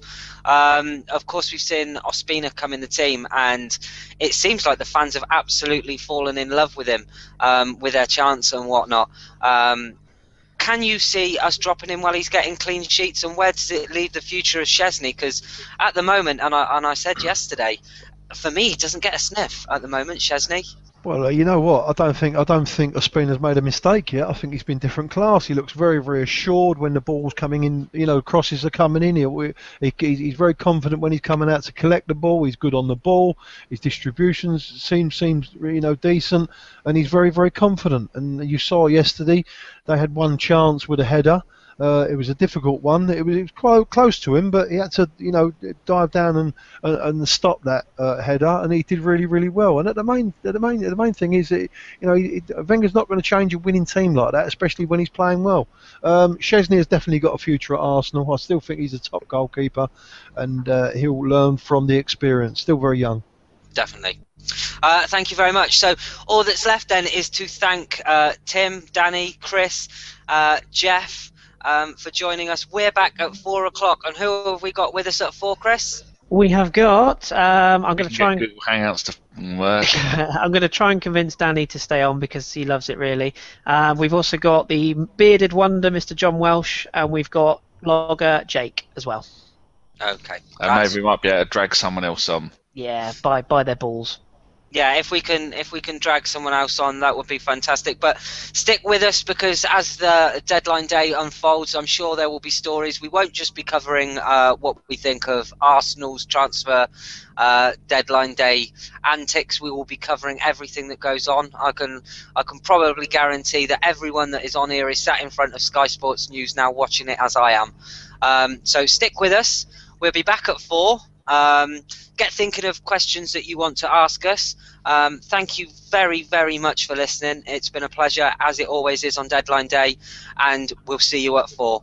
Thank you so much. Goodbye. Goodbye. Cheers, guys.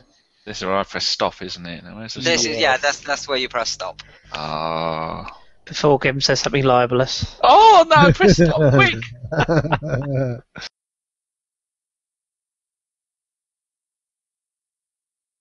Live, Gimli. Where's the YouTube link? And we are live. Hello and welcome to a Bergkamp Wonderland transfer deadline day special part 3. The major news thus far is there is no news. But I have guests with me, and I bring a talented collection for this half an hour. Not Danny, as he's stroking his roadkill hat. But hello, Danny. Meow. Meow. You're George Galloway. That's cuter. I can hear the puppies in the background. They sound cuter. Don't be hating on me. I'm less full of shit than I was an hour ago. Still fat though. Right. Next up is usual panelist on the show. He is the main attraction, just like Geoff Arsenal when he comes on. So I'd like to say a big hello to Dom. You alright, mate? I'm good. Gim, how's things with you? Noisy and I see Danny's been to the same hairdresser as Wayne Rooney. Yeah, he has. 50 grand well spent. I don't really know what to make of you in that hat. As we said before we went live, the first time we did one of these, well, about 2 hours ago, you were inside a pig. I know. Which, granted, it's not the first time, Not a and I'm metaphor. sure it won't be the last. Don't know what you mean.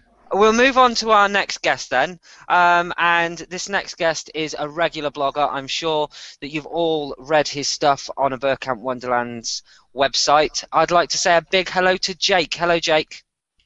Hello, darling. How are you? I'm very well, thank you. I'm very well. You're a bit shocked by that one, weren't you? You weren't expecting such I wasn't. a nice Do you know? I was a bit. Do you know the worst thing? It's John, isn't it? We've got coming next, and I completely forgot his name. But John, seeing as I've brought you in, hello. Hello there. And how are you doing on this fine afternoon? Looking forward to the misery that is transfer deadline day for every Arsenal fan every year, as always. Oh, isn't it just? Isn't it just? Right then. We'll start with Danny then. And Danny, do you have any of latest Arsenal news to bring us? No. You don't? I bought Fabregas and Balotelli on FIFA last night, if that helps. If anybody plays FIFA on the 360, go and add me. It's _GFP. I'll ignore your requests. The breaking news in Gimli's household is he did the washing up and had a couple of belly pork slices since the last one. You just got to admit, I'm living the dream in my little Welsh castle. Wow, lovely. I know. Hold on. Contrary to reports in France, Sky sources understand that Morgan Schneidlin will not be leaving Southampton for Arsenal this month. Tell me something I didn't already know. I did watch the report on Sky Sports News, the Arsenal one, and he said not to rule anything out, but it was very quiet at Arsenal. So they're leading us on like don't rule anything out, but rule everything out. Yeah, basically, look at this transfer lines and be optimistic, but understand it is all bullshit. We'll look to the group at the side then, and again I will ask for questions. If you've got anything you boys want to ask us, then just fire it away. I'm sure Kris has got something to ask. And it's nice to see we've got Zlatan Ibrahimovic back with us again, and Akib. Oh, and Kris is there. Double Aussie. And we've got a little bit of flip flop, God botherer Jason Davis himself. So that's always nice. So then, gentlemen, can we actually see Arsenal signing anyone this window?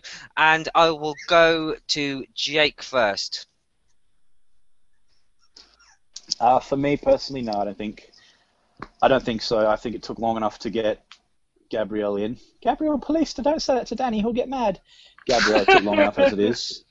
I did hear from a friend of mine who is not an ITK or anyone special, but he heard about Jose Gaia might be coming in, but I don't see the point of bringing in a third left back who's 19. So, yeah, nothing for me personally. No. And John, next, what are your thoughts on this transfer window so far? It's been a bit quiet all across Europe, really. There hasn't been any sort of huge moves. I suppose the biggest one's probably Bonnie to City, but I can't see us getting anyone. I think the summers are much more likely.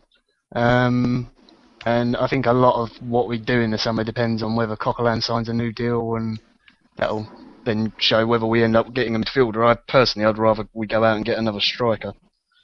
So, John, do you feel the need for a central defensive midfielder or a striker to come in? And just how important is it for us to strengthen in this window? I'd say maybe a loan deal for someone. They could do that, but I don't think a permanent signing. Like I said, I mean, if Coquelin performs the way he has been from now to the end of the season, then is he going to want to sign a new deal if Arsene says he's going to go out and get someone like Schneidlin in the summer? So I think that depends on it and how Bilic does as well. I know he's quite young, but if you're good enough, then you're old enough. No, definitely so. And we'll go to Dom next. And we will carry on talking about Coquelin. Dom, you want Morgan Schneiderlin to come in. I've heard a little rumour that you're quite a fan of the Southampton man. So your thoughts on Coquelin and Schneiderlin? Do you think that they could challenge for the same spot within the team? Yeah, I don't think it's going to happen this window. I don't see why Southampton would be inclined to pick up the phone and call us and let us know that he's available. And we're not going to offer silly money for him at the moment anyway. But in the summer, I definitely can, because if you look at the options in that position as it stands, we have, well, Diaby, who's non-existent, Flamini, Arteta, and Coquelin. And I think if you're really going to push on next season and be a proper... There you go, Danny. Did you fucking sort that out or what? What? If you're really going to push on next season and be, a proper contender, you do like at left back, you need two guys that are available to really push each other. And Arteta's not going to be able to play more than a game every other week just because of his fitness levels, and he's getting on a bit in age. And that just leaves Coquelin really, because I don't see Flamini and Diaby being with us next season. So there's definitely a spot in defensive midfield. So, and there's going to be plenty of games. We've already seen that this season with Jack and Ramsey in the central midfield position. There's plenty of opportunities. So, yeah, I think we'll go and get someone in the summer in that spot, but I just don't see it happening now. And we've got Lionel Messi in the group, who's given us a little tip-off that Sergio Busquets could be on his way to Arsenal, according to his sources.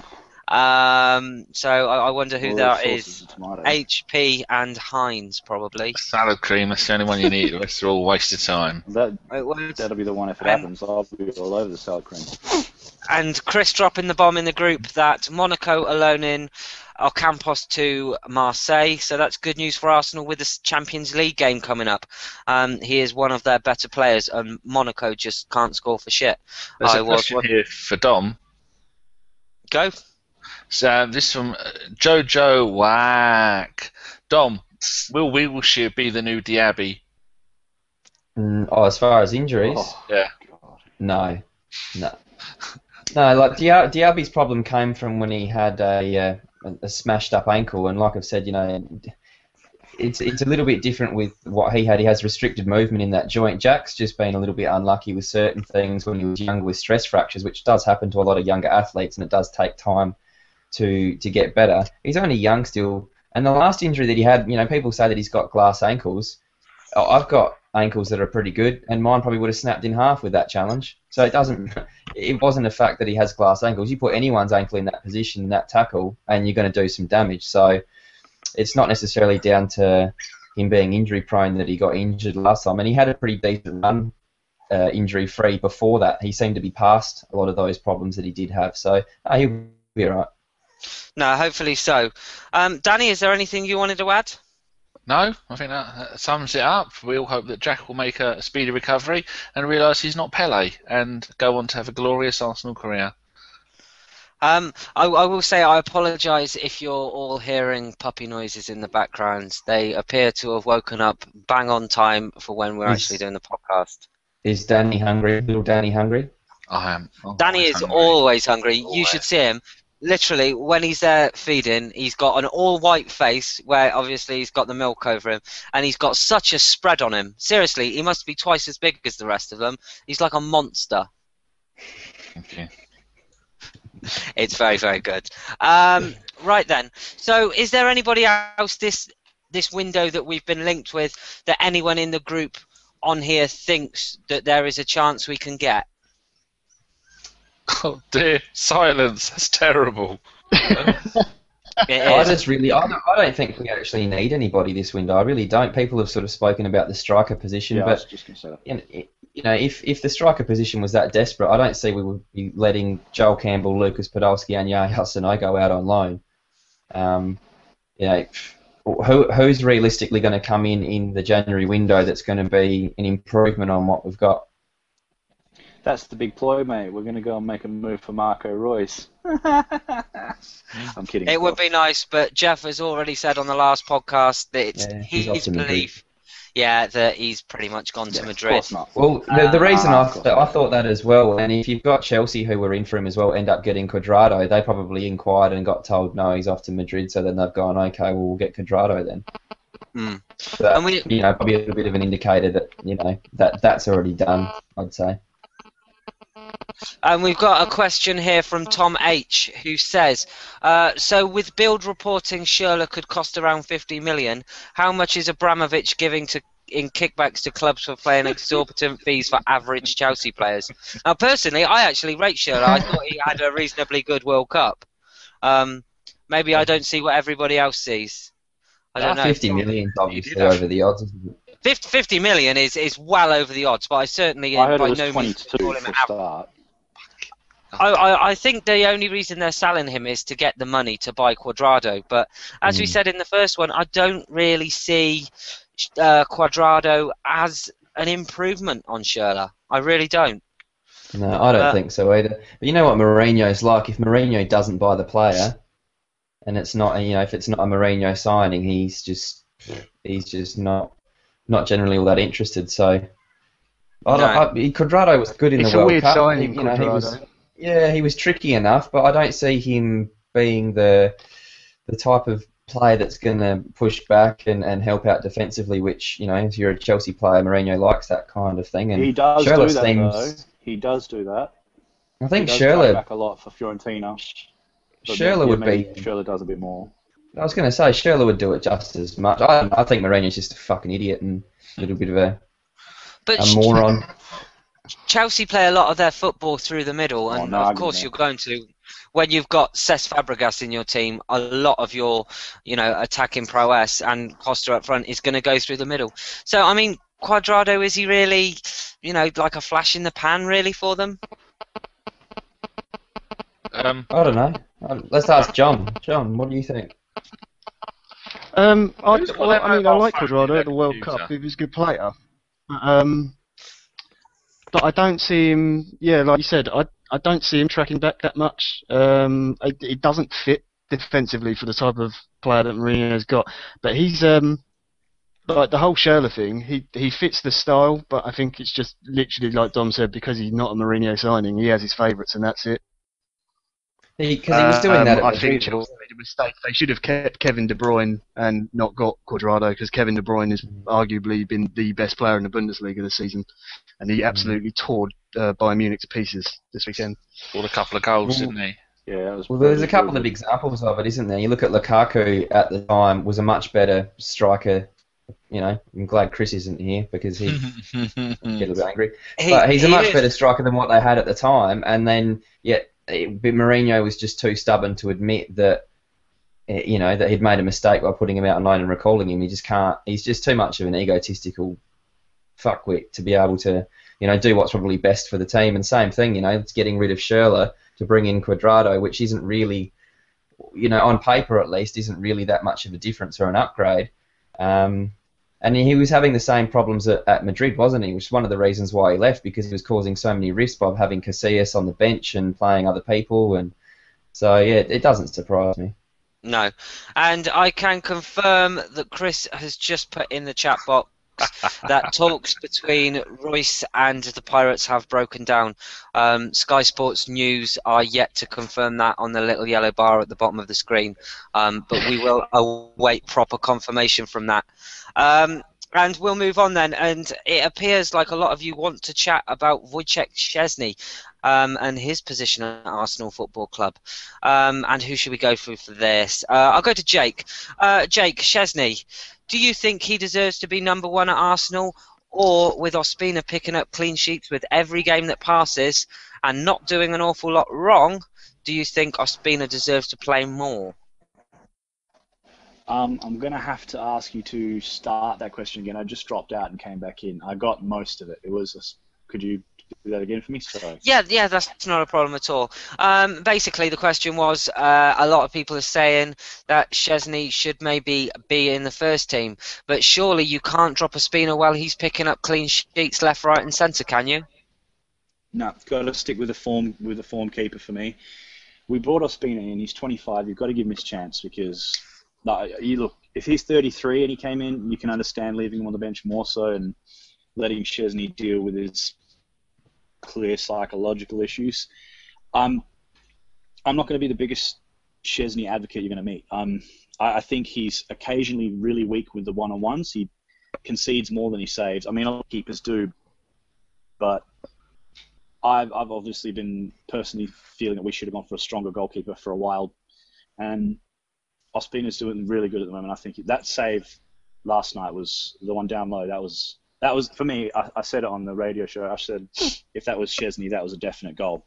So while he's going well, he's got to stay in the team. If he has a blunder or two, then maybe change it up and see if Szczesny gets his shit together. But for me, Szczesny's really got to. It's put up or shut up now. He messes around too much. There's all these issues. This is not the first time. When's he going to grow up and be mature about it? Yeah, definitely so.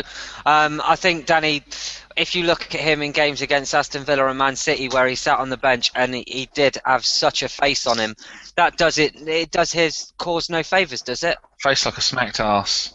He did have a face... That's before he was dropped. Yeah. No, I just don't like the attitude of the bloke after hearing the story that Kris told us about someone who knows him. His general attitude, the first game back in the FA Cup against Brighton, running out of the area, going all fucking Manuel Almunia, like a human windmill, absolutely useless. It's like he refuses to be told what to do, and I think it's always a good judgment of a player to see how good they are and whether they represent their country or not. And at the moment, Poland have called up 5 or 6 goalkeepers in the last few games. So if Poland don't rate him good enough, very true. Then he can't be trusted with us. I think he might even have to go out on loan somewhere too, because he isn't going to be happy being number 2. No. And John, do you think his arrogance is that much of a problem? I think you've got to be arrogant to a certain degree to be a goalkeeper anyway, because it's obviously, if you do make a mistake, then it's definitely a goal you conceded, so you've got to have that about you. But no, I prefer Ospina. He's so much calmer. The defence looks happier with him behind, and he just, he knows when to come for the ball, when not to stay on his line. And sometimes he'll just lay on the ball and just sort of slow the play down and be sensible, not just kick it out straight away and give possession away. And Don, we'll go to you next. I don't know about you, but I saw the game yesterday, and although Aston Villa never really threatened us, I wasn't concerned about the goalkeeper. Sometimes when Szczesny plays, you always think that he's got that error in him, and you don't get that from Ospina, do you? No, he does the simple things well, and it's almost like when you talk about, a good referee is the one that doesn't get noticed, and it's nearly the same thing a lot of the time with your keeper. In those situations, a good keeper doesn't really you don't notice them too much. So he was always in the right spot. He makes the back 4 probably a little bit more calm as well. He did really well when the ball was getting crossed in at taking the ball in the air. He claimed the ball quite well, but he just didn't seem to go charging out of his area when he didn't need to. He's just calm, and the couple of saves that he did make were absolutely fantastic. So, he's not doing anything wrong to be able to get dropped in the first place. And look, everyone's going to make mistakes. He's going to stuff up eventually and let a goal in, but that's no reason to drop the guy. You've got to be doing a little bit more than making one mistake here and there to lose that job at the moment, because he's been playing quite well. And the whole time that he's in goal, and we've got a proper back 4. I mean, we know Debussy isn't going to be back for quite some time. Monreal has stapled that position down for himself. Koscielny and Mertesacker, I mean, we don't know what the situation with Gabriel is going to be yet. I mean, what kind of impetus he's going to have within the squad. But they're forming partnerships and relationships on the field, and they're learning to play with each other. One of the main arguments for Szczesny is that he's not had a proper back 4 in front of him while he's been playing this season. Is that a valid argument, Jake?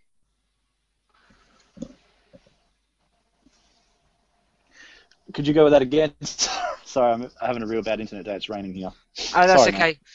One of the main arguments that the Szczesny fans have for him maybe getting back in the team is that he hasn't had a proper back 4 in front of him this season. Do you think that's a valid argument? Yes and no. I mean, obviously you want to have you want to have a solid base in front of you to continue with. It's a lot easier for communication. We saw how it worked for him last season. He was really good, when for the most part we had Cassioni and Mertesacker together in near on every game.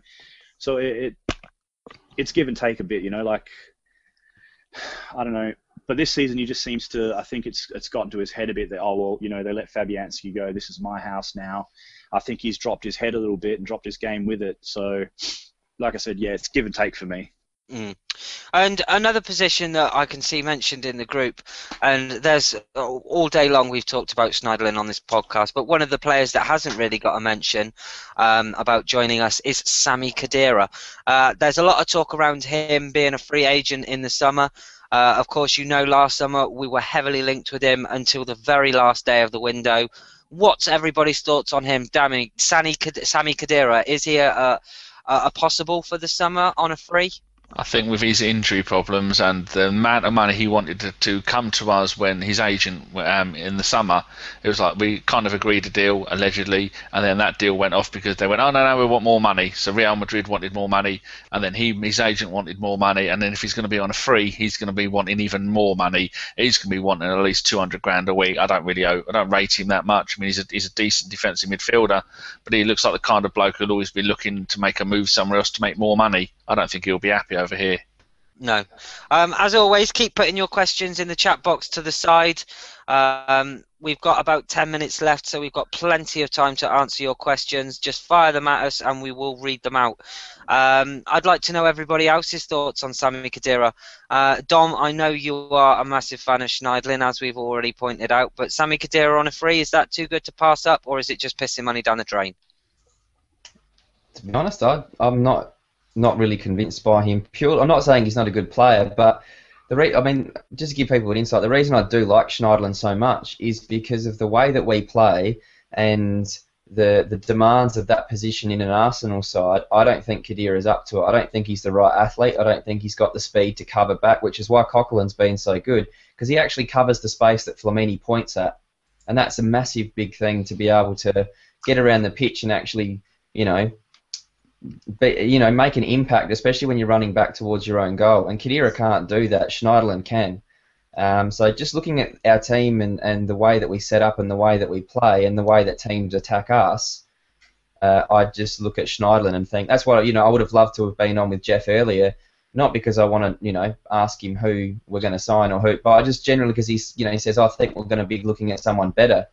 I don't really know that many players out there that are better than Schneiderlin. He's a Premier League proven player. He is a leader. He has captained teams before that he's played for. He's done it at every level that he's played for, and he's clearly Southampton's best player and most important player. I'm not too sure that you're going to find much better out there on the market, to be honest, and he's 24, 25? Yes, he's coming into the absolute perfect age. He's got a pretty good injury record as well. I mean, look, at the end of the day, it's just, for me anyway, I don't really see that many players out there that you'd look at and think, oh yeah, he's definitely a lot better than Schneiderlin. If anyone in the chat box wants to, I think that's probably a bit of a pipe dream, isn't it? To be honest, I think that he'll end up at one of the Spanish teams. Yes, quite possibly. Another player that was bandied around willy-nilly in the summer was William Carvalho of, is it Sporting Lisbon? Big Willie. Yeah, Big Willie. I've seen a little bit of him, and sometimes he's good, sometimes he's bad. For me, though, I think he's quite unconvincing. But what do we think of him? John, do you rate William Carvalho? No, I mean, not for me. I'll be honest, I don't watch loads of Portuguese football, but I've probably seen him about 5 times this season. It isn't a lot, but every time I've seen him, I've just thought, no, too slow. He does basically, I mean, when they played Sporting Lisbon, they basically sort of go into a back three, and he just sort of filters in, but doesn't really cover the ground. I think, like Dom said, you need someone more athletic who can actually move about the pitch. If I was going to pick anyone for that position personally, I'd go for Lars Bender. He'd be my pick, just slightly edged over Schneiderlin, to be honest. And that could be a possibility, because they'll be getting Bayer Leverkusen will be getting Christoph Kramer back from his loan from Gladbach. So they'll definitely need to move someone out. Danny, Here's a question for you, John. Sorry, Jim. No, go on. As far as there's a few people mentioning a few, because I asked to name some players that are that are a lot better than Schneiderlin, and so people are saying Gonalon, Sven Bender, and people are saying Lars Bender as well. So John mentioned Lars Bender, but the question of is he that much better, and is it comparable with price? You would assume they'd be the same price. Would you not take the Premier League experience over someone coming in from a different league? Yeah, I mean, the Premier League experience is a big thing, but if it's a summer move, I think there's enough time for him to become acclimatised to the rest of his team. I think Bundesliga is a lot closer to the Premier League now in terms of physicality and the pace than people maybe give it credit for. And also, I would say, had it not been for an injury, he would have been more than likely a starting pick for Germany in the World Cup. He was certainly starting for them most of their games in the build-up to it. And he was actually starting ahead of Khedira, who, like you, I don't see, not for 200 grand a week or whatever it was he wanted. I don't see the value in that player. No. But I mean, I'd be happy with either. Yeah, no, of course. And Danny, if we signed one of the Bender brothers, would you let me buy you a shirt with his name on the back so you could wear it? What size shirt would it be? XXXXXXL. Oh, it's a bit snug. Couple Really? more X's and you could have a deal on your end. All right, It'd be too much with people making Cock and Bender jokes, wouldn't it, in the midfield together? Mad Frankie, not calling him the Cock. He's too good. The two Cock and Bender defensive. in field, that'd be quite pairing. Oh, who wouldn't love a Cock and a Bender in midfield? That's what I want to know. I mean, I think that's the burning question on everybody's lips. Another question that came in was Winston Reid. Was that deal dead in the water? And I think he's been linked with both Liverpool and Tottenham today. And I would have almost certainly said that the signing of Gabriel would have blown that deal apart. So I wouldn't expect to see Winston Reid linked with us. I would expect him to move this window to one of them two. Did you hear about Andy Bayor? He's in links with a loan move to West Ham, which means he'll go there, score 5 goals in 12 games, then they'll sign him for 6 million, and then he'll never score again. No, that's it. He'll go to West Ham, play a couple of games, score a couple of goals. He'll go, but Tottenham will buy him back from a loan because they are that stupid. It was something like 43 million because he'll be the best striker in the world, and then he'll never score again. He wrote, it's that film, Mike Bassett, isn't it? Football Manager. Do you remember they had that fella up front that couldn't score for him? That's Adebayor. I remember when Spurs got him on loan, my mate Lee said he's going to be a great player, and when he got all those goals on loan, I went, that's what he'll do. That's what he does. He scores goals at first and then does nothing. If that man fell into a barrel of tits, he'd come up sucking his thumb. Seriously. No word of a lie, gentlemen. Let's see what else we've got in the group. There's lots of talk of Royce going to Real Madrid, and then that means, because the Real Madrid fans have been booing Bale, haven't they? Would you have Bale? Yeah, it's not going to happen. He'll stay there. He's not going to move from... He's got the good life at Real Madrid. He's playing... They don't want him. No. Well, the I fans saw probably Jace earlier talking. I saw Flip Flops on there talking rubbish like usual, about how if Ruiz goes there, then what are they going to do with Ronaldo? Real Madrid have got $500 million of revenue every year. They don't need to worry about financial fair play, and it's never stopped them before. So whoever the flavour of the month is, they buy them and then worry about the rest later. Hence why Ozil left, Di Maria went. They just buy them in, and whoever cracks the shits enough is the one that goes. So they'll get him in. But Ruiz will definitely go to Real Madrid. I'm very confident that that's where he's going to end up. And like Geoff said earlier, the deal's probably already done. So, Jay, sorry, mate, but you're wrong again. Oh, and Jason Davis, as speaking of the legend procedure himself, has asked if we should buy Soldado. I don't really know what to say to that. I think for that comment, everybody should go to Jason Davies 71, sending pictures of flip flops. Yeah, everybody just send him pictures of flip flops, old ones, because he's wearing. Can I just jump in here? Sorry. Yes, you can. No, finish that. No, finish your sentence first, mate. I'll jump. I was just going to say, because Jason today is wearing or sporting, so to speak, the latest Nike Bethlehems, and that's his footwear of choice for today. And they're both left ones because he nicked them from a display outside the front of shops. Yeah, nicked them from Clark's. One's a size 6 and the other one's a size 14, but at least they were free. And that's why when he walks with a slight limp round in a circle. But Jake, over to you. Yeah, sorry, mate. While I've got you guys here, can I ask this question? Yes. When you say, before the ship sails, the one we were just talking about before, when you're talking about Schneiderlin and Lars Bender and all these guys, does anybody, are you guys all, this is going out to you guys and anyone who's listening, but do you guys want a defensive midfielder like what Coquelin does, just stays around the centre circle and covers the back four, or do you want, because what Morgan Schneiderlin does is Wanyama's the one that stays back when he pushes forward. That's the same case with Khedira. I saw it at the World Cup. He scored a goal. He pushes forward. The thing is, if we want a defensive midfielder that everyone's so badly after, the people that the majority are linking us with aren't true defensive midfielders. We want a guy that sits and doesn't go over the halfway line. Most of these guys aren't that kind of DM. And I love Lars Bender, but even he plays the Aaron Ramsey kind of game, like from last season. Not to that extent of quality, but you know what I mean? Do we want a DM or do we want what's being linked and what sounds good, Because for me, Coquelin's doing the job, but if we were to get an upgrade on him, we'd have to get an actual DM, not a fantasy DM who is at the edge of the box the 93rd minute at 2-2, Yeah, I think the whole Gim, I think the whole DM argument's an interesting one because the old school DM that sits back and protects the back four doesn't really. You need to be so much more as a footballer these days. You need to have the passing ability and the ability to get forward and join in. And and Coquelin can do that. I think that all he's doing is just being told, "I want you to sit back. I want you to be more defensive." And if you bring in a Morgan Schneiderlin or any of those guys and say, "Look, this is your role in the team," a la Arteta, I think a decent player is going to be able to do that and make that position their own. So. That's the hope. Yeah, we want. Yeah, if you look at DMs around the world, even in top European teams, every one of them has the ability to push forward and to do a little bit more than just sit back.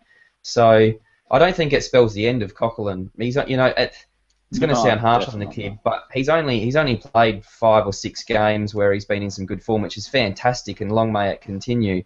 But it's not really a big enough sample size to know whether he's going to be the answer to that hole in our position. And not only that, we've seen it before, like Jack and Aaron are our 2 premier central midfielders, and neither of those have been fit at the same time for the season. It's going to be pretty rare that you have a midfield where we're talking now about potentially bringing another one in because if Flamini's not good enough, Arteta's injured and we've only got Coquelin.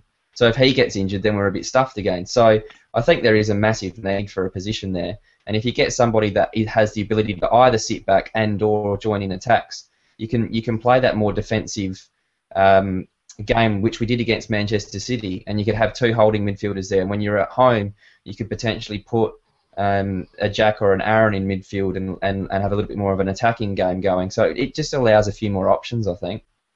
And what I was going to say as well is a lot of people have said, oh, we need another Patrick Vieira. But for me, Patrick Vieira wasn't a defensive midfielder. He was a box-to-box. Yeah, Gilberto was the defensive midfielder. You're right. Yeah, exactly. And I think I'm fairly on the fence with this one. I think Coquelin at the moment is doing a fantastic job.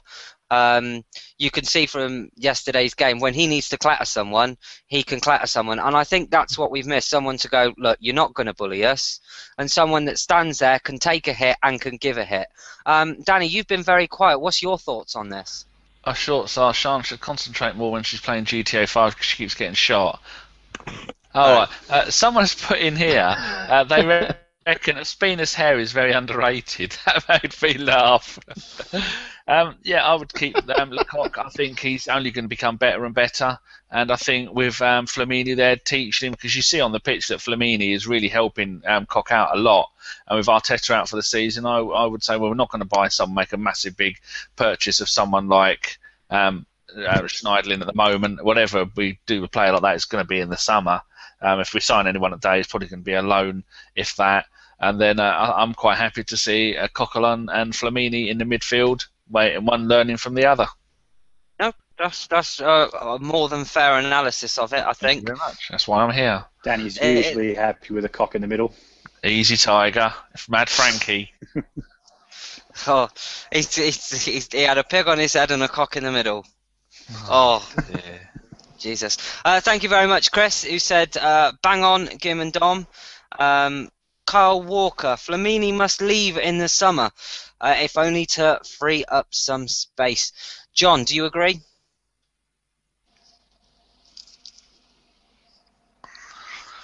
What is the internet going on in Australia, for God's sake? What's he on, dial-up? I think it's very similar to John? what I said about the Australian dial-up. Is John in Australia? Oh, I thought he said Dom. Oh, sorry. Cut out then. I'm back. He is here. Right then, I think we should probably, seeing as we're at 36 minutes, wrap this one up. I know, Chris, if you want to put in the group who's going to be on at 6 o'clock. I can tell you because I've got this wonderful thing that Chris made. At Hit 6 me o'clock. with it. It's going to be me and Chris hosting. It's going to be Welsh Justice. It says Dom. I don't know if Dom's on again. And the wonderful Bet.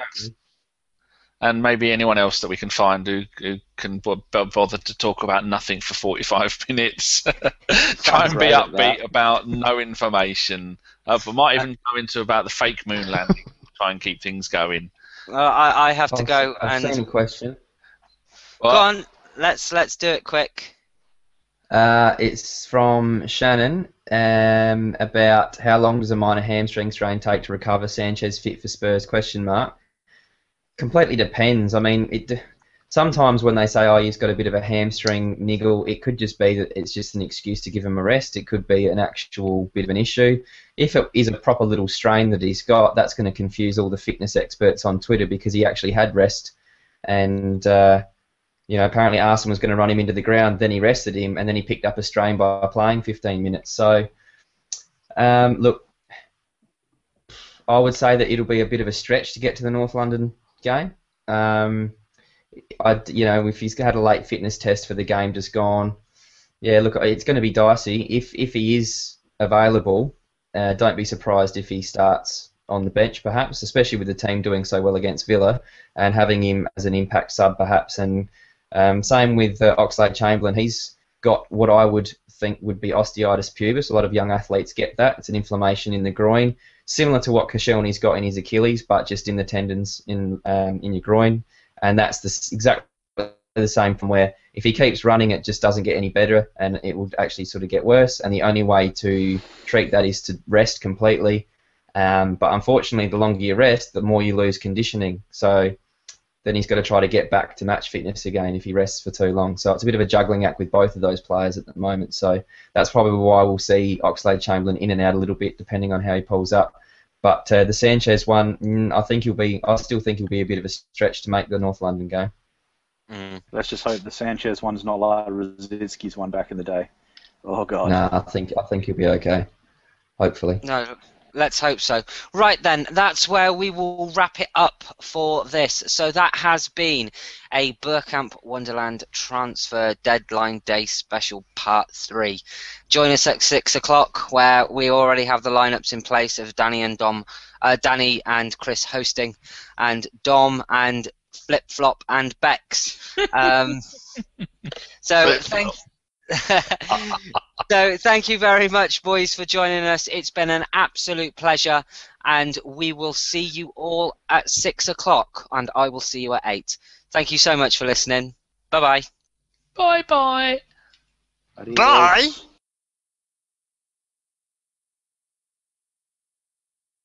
There we go, Chris.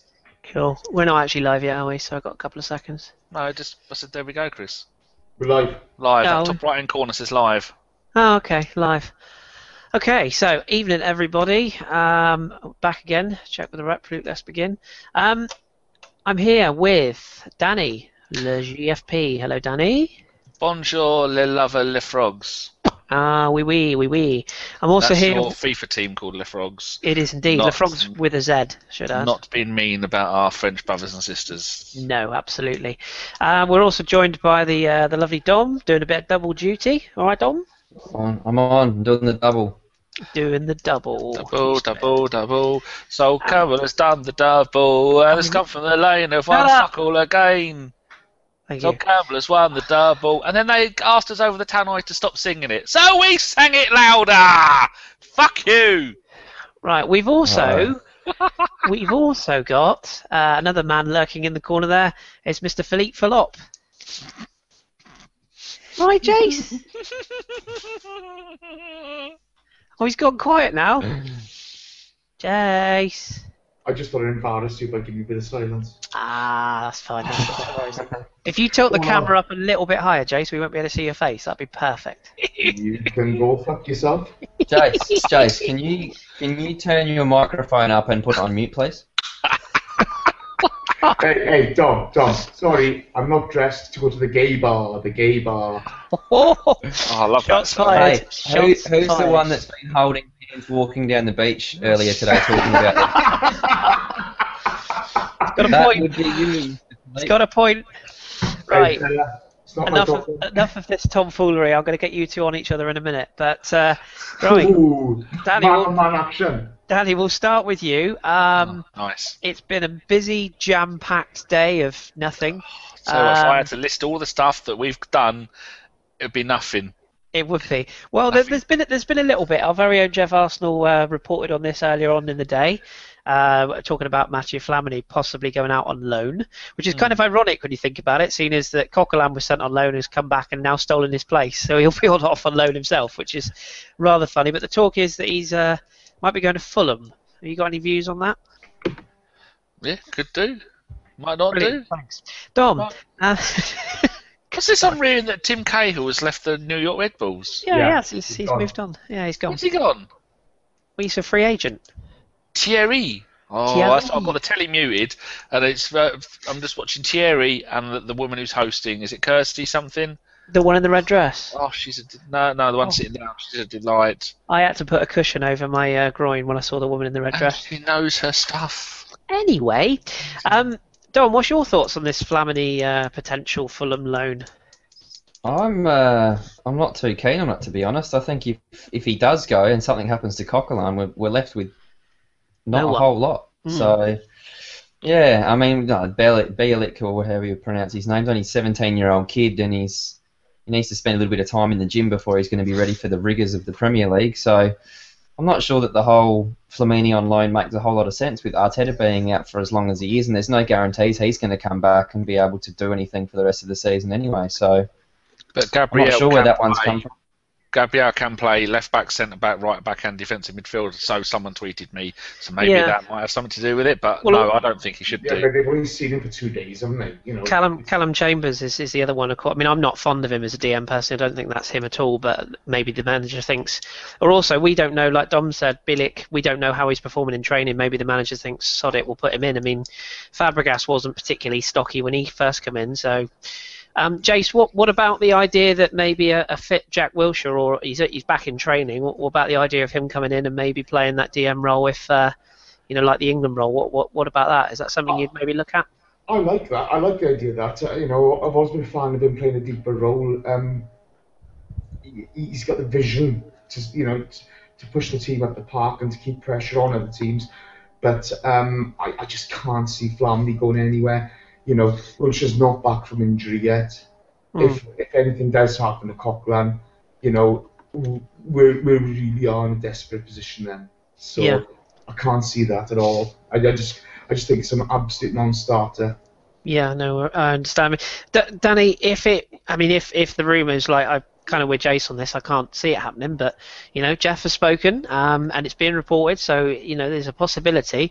What about the idea that if we were to let the Flame go on loan to Fulham or wherever he went, what about the idea that people will all immediately go, oh, we're signing somebody? Do you think that's possible? Do you think there's something going on that we don't know about, or is it just a move? That's a good point, yeah. Maybe moving him on, but he's good enough for at least half the Premier League team, so why the hell he would want to go to Fulham, a team in turmoil that aren't even doing that well in the league, that they've gone and spunked all that money on, was it McCormick from Leeds? Like £14 million or something like that. The club's just run by an idiot.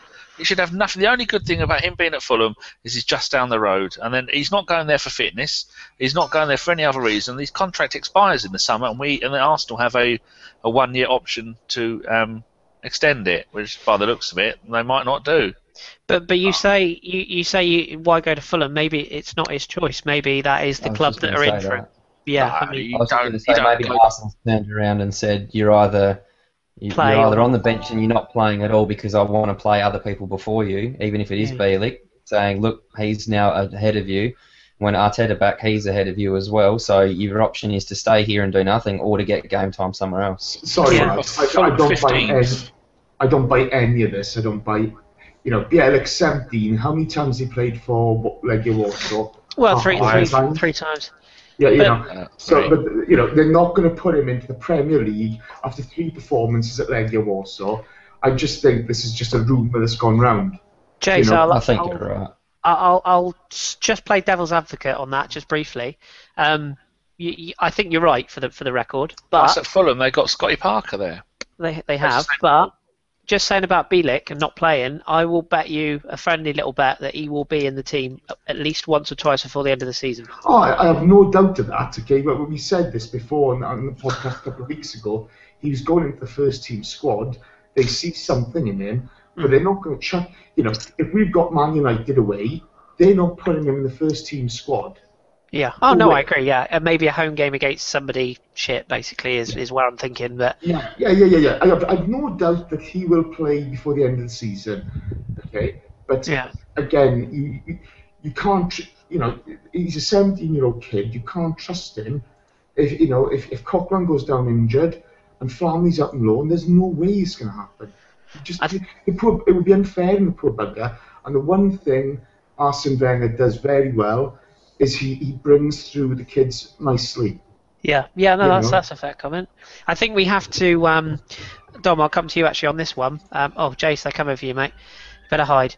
Okay. I come to you, Dom. You mentioned that Bielik needs to sort of quote get on the weights. We've seen Sonogo go for a couple of months to get beefed up. We saw Mesut Ozil come back beefed up. When Fabregas made his debut all those years ago, I know it's vomit-inducing, but he was quite a small lad.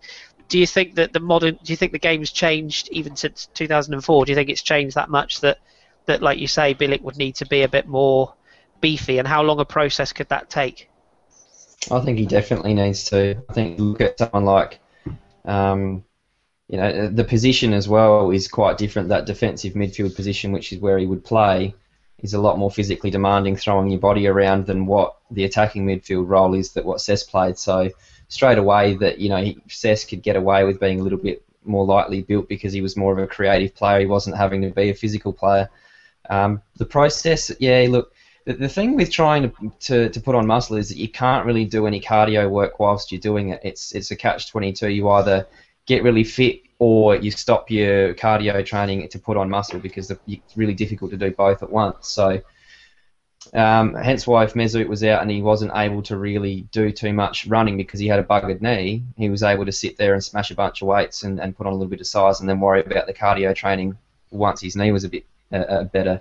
So when you're a young kid as well, it will usually take you a bit longer. He's only a 17-year-old lad. Naturally, he's going to fill out a little bit, but he's going to take probably a couple of years before I would think that he's at a size and in some condition where I think that he would be able to handle Premier League games week in, week out in that position. He looks like he needs to run around the shower just to get wet. He's only a really skinny kid. It was the same with Theo Walcott, wasn't it? He bobbed up when he was out injured. He came back a bit more size friendly, didn't he? He was a bit more bulky in the upper body and that. So I don't know if it's that similar.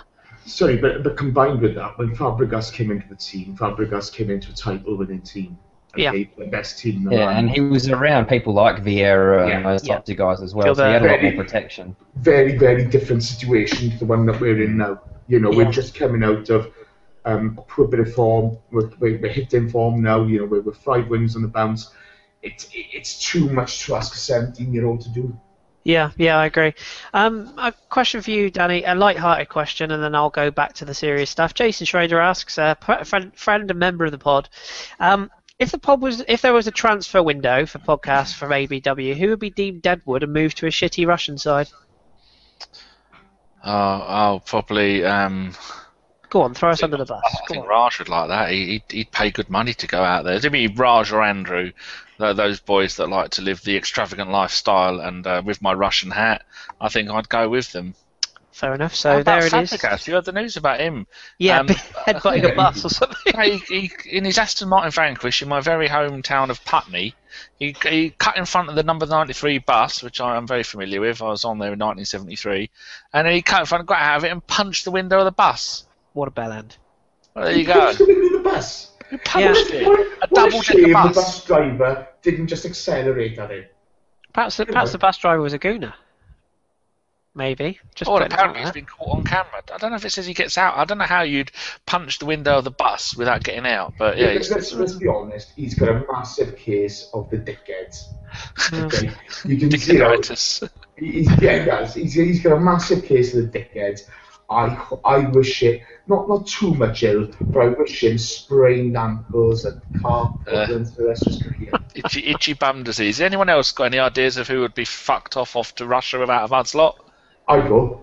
You're not allowed to offer. Oh, okay. Have you seen some of those Eastern European women? Oh, that's why I want to Yeah, go. point. Oh, Um, Yeah, but they're not coming this way. Jason, I They don't like myself. holding. They don't like holding hands though, Jay. So you'd be a no-go. I'll come to you. I'll come to you, Jace, for another player to have a natter about. Serge Gnabry, Gnabry, however you want to pronounce it. Few how rumours. do they pronounce it? Do we pronounce the G or is it silent? It is Gnabry technically, but it sounds silly. So the German kid. Hey. Would you? I mean, I personally would like to see him on loan because I don't think he's. If Joel Campbell couldn't get a game, I can't see how Serge is going to get a game, particularly unless we get a spate of injuries wide. Oh, but Serge is brilliant. He's so big and muscular. He makes Theo look like a little girl. Oh, he's a good little player, but he's young and as I say, he's got to come back from the injury, and obviously we've spoken about the injury before. But Jace, I'd like to see him at a championship side, or higher up championship, or a team like maybe a Leicester or a West Brom. Would you be behind letting him go on loan, or would you be worried that would be another one gone out the door? No, I'd like to see him on loan. You know, not. We haven't had him for a year. He makes no difference to the current squad depth whatsoever at this moment in time.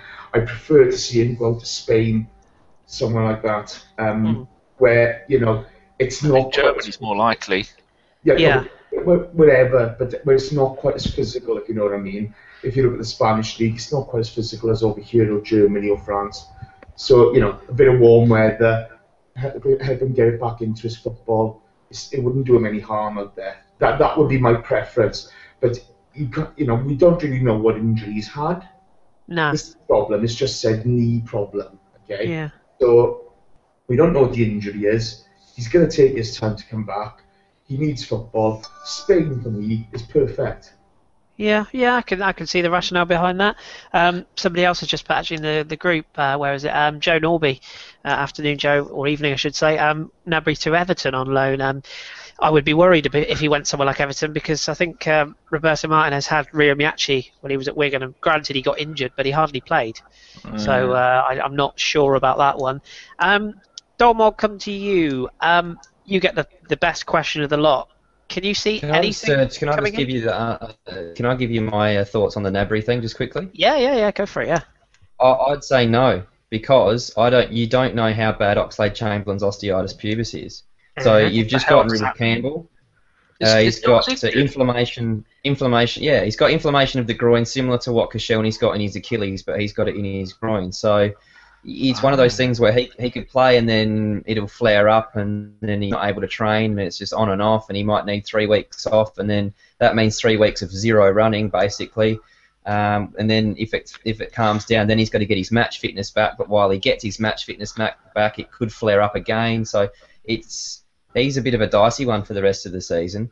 Yeah. And he's had that for a little while now. He's had that for, he's been carrying that for a while. So with him dodgy, Theo only just coming back from injury, Alexis with a hamstring that doesn't seem too bad, and with all those guys out on loan, I think Gnabry will get some game time. Yeah, but again, you've got if Welbeck comes back from fitness, Welbeck can play on the left, Sanchez, Walcott can play wide. With Gnabry, how sharp is he going to be? We don't know where he's at in his recovery at the moment. I would purely keep him purely for numbers' sake because I think that with all of those guys out on loan, Podolski, Sonogo, Campbell all gone out on loan, if you send another one out on loan, I really start to think that you're crossing your fingers that you don't get a couple of injuries in those positions. Otherwise, you are starting to play. I mean, it's not ideal to play Welbeck out wide. I'd rather play a proper winger out wide than play a striker out wide because everyone else is out on loan. Yeah, but with Welbeck, Welbeck's played with Man United in Europe outright and what have you. It's not as if he's a novice at it. It's something he does very well. And if you're playing Walcott or Sanchez on the other side, I'm positive Sanchez can play both sides, as I think Walcott could. But Santi can play out there. Ozil can play out there. I don't think Gnabry's that important, but again, it all depends where he's at in his recovery. I can see a number of players who can play that position. I can see arguments on both sides. I think, Jace, you've got an excellent point in regards to him going on loan and getting games, but equally I can see Dom's point in keeping him integrated in the group would be the thing. I think the other thing you've got to look at, which is a bit of a weird one to bring up, but if you look at our next 6 to 8 fixtures, other than the North London derby, that they're not the most, and I'm saying this with everything crossed and touching every wood I've got in my house, but they're not all the most tricky sides. That there's not any of the top 6 or 7 in there, and I wonder if perhaps like the Middlesbrough Cup game I look at, for example, maybe that will be the game to perhaps get Gnabry sort of back involved and see how he is. The other thing as well is that much with Flamini in the Fulham situation, if there is any weight in that or not, who's to say that nobody's actually offered Gnabry a loan? That's the other thing. I don't think we're the sort of club that would tout our players around. With Sonogo, Palace came to us. Well, there was actively a lot of clubs interested. Same with Joel Campbell. Whereas I think Gnabry, there hasn't exactly been a load of people saying, "Oh, we'd be interested." So maybe the club are saying, "Well, if we get asked, we'll consider it," but maybe not. I can't see anybody going out. I just can't. Well, that was my next question actually. We'll go in reverse order. We'll go Dom, Jace, Danny. Okay, sorry. Can anyone see? Can you see? I mean, I'll go with in or out. Can you see anybody? Can you see anyone coming in at all? And if not, can you see any more outs? See, Jace has just gone out. Jace. Jace outs. Jason. He's off to Russia. Outs. I can't see anyone else coming in. I don't think that. Like I said, I tweeted it earlier today that I don't think that we need anybody. To be honest. No, okay. I don't think that there's anybody out there that's going to actually turn the team from what it is into, a Champions League contender. And you've got to remember that, and there are a lot of players out there, but which ones are available and for a price that you'd be willing to pay. So, ins, no, outs. Well, look, potentially with the Gnabry and Flamini, perhaps, one of those, if not both, maybe out on a loan. But I wouldn't be getting rid of Flamini. I think that'd be quite silly. I just don't see the benefit in it. He's not a guy that needs to go out and play to develop. It's only another 5 months of the season to go, 6 months of the season to go. There's no point dishing him out. You're better off just keeping him around the squad just in case you need him. Yeah, I agree, and much like we said previously just a minute ago as well, there the sort of the idea of keeping players around just in case. We don't want to be in a situation where we were pre-season where we're going, Christ almighty, we've only got 4 defenders. If one gets injured, we're screwed. Like you said, we could be 2-3 injuries away from a real problem. So I think, like you say, at this stage of the season, this time of the year, numbers is important. Danny, what's your views? Do you think, I've got a feeling I know the answer, but can you see anybody else coming in, anybody else going out? Well, a couple of things you've raised. Another thing I was thinking about Gnabry is you don't want a player, because Everton will pay money. If you went there, they'd pay money to have him on loan, and then they're going to want their money's worth. They're not going to be treating him with kid gloves to make sure he's fit. They're going to want to play him. So that's a point I thought about that. The run of games, I agree with you. I said a while ago, the Southampton game will be our 1 defeat in 23. You write that down, people. 1 defeat in 23. And as for who's come, Dom, it's the 24th of May is the last league game of the season at home to West Brom, and that is just over 3.5 months away. The end of the season. That's depressing, isn't it? My fucking batteries on my mouse have gone again. Yeah. Jay, will we get anyone in? Probably not. Okay, fair enough. The more it goes, the less I think we will. Jay, seeing as you're back, how was Russia? Was it cold out there? Or? Did you wash your hands? It's rumbling. No, I'm just looking at see the back door. Oh yeah, back door, eh? Enough said. Jace, what do you make of a little bit of a random thing to go across? What do you make of other clubs' business so far? There's not really been much going on. It seems to have been quite a quiet window. Do you think that's a reflection of sort of the money that people have got, or do you think it's all going to go off sort of tonight, which it invariably does around about 8 o'clock at night, when everybody races to get people in? I really don't know. I mean, Chelsea and City, City bought Bonnie. Chelsea looks like the Quadrado deal's going through, but they've got to sell Schürrle in order to do that. I think FFP's hit them quite hard. I think Liverpool are in a state of flux where they've been bitten on the arse by the Balotelli signing, etc. I think there's yeah, exactly. I remember when people are saying summer, that's good business. What for a psychopath? This guy's nuts. I think they've got real issues there. As far as everybody else is concerned, I really don't care, to be honest. I was hoping we'd get a cheeky loan signing in, something like that, just to solidify the squad, but that's not happened. But it just seems to be very quiet. And on the Chelsea deal, I think Wolfsburg have got the best of that deal. Yeah, I agree. Quadrado looks like a nice player, but he's got a good celebration. Have you seen that? He's going to make it fucking rain every time he scores. He will do well, but the Premier League is very different. Yeah. To Italy, isn't it? And I mean, with Schürrle, I thought Schürrle was a very good player. I agree. For Chelsea, I don't know. I think it's if I was Wolfsburg, I think I've got the better end of that deal. Yeah, I agree. A very tenuous Arsenal transfer link. Shall I make a little game of it to try and string this out a little bit? We bought him from Parma in 2003 for £350,000. Stefan Schwartz. Sorry? No. What's that? From Parma. Yeah. What year? We loaned him to Derby County for 06-07. He scored Arturo Lupoli. Hey, bada bing. Not just a pretty face, darling. Not just a pretty face. Someone say not even. He's just left Varse in Italian Division 2. Varese. Varse. That's not my fault. They can't. At least if they call it something decent. And 5 goals in 17 this season, and he's going to Frosinone. You wouldn't think my granddad's Italian, would you? No. Frosinone in Division 2, in Serie B for the natives. I can give you another one. Jason came up with this one earlier on. He mentioned about Nando's. Remember Craig Eastman, everybody? Yeah, he's been released by Colchester today. So who was the young youth player who said he didn't give a fuck about football, he was only in it for the money, and then we let him go? Might have been Eastman or one of those lot. We're not making accusations here, so we're just don't know who that was. I remember Jay Bothroyd throwing his shirt at Liam Brady on the bench and getting sacked. Do you remember that? Then they fucked him off to Italy, didn't they? They did. He was a very promising youth player. I'm going to. He was at Cardiff City for a while. I'd also like to ask Dom on this one. Dom, we had a brief conversation last night about that lot up the road and how they were going to buy everyone and their uncle. What do you make of that lot up there? There seems to be a lot of talk about a lot of their players going out and a lot of them coming in. Do you think their squad that we rock up to White Hart Lane on Sunday, do you think their squad will be very different, or do you think it's all a load of bollocks? I hope it is different because they'll be unsettled. And we've got a squad at the moment that seems quite settled, and everybody seems to fit their positions, and they've been playing together. We've had the same back four for a few good games now, and the same keeper.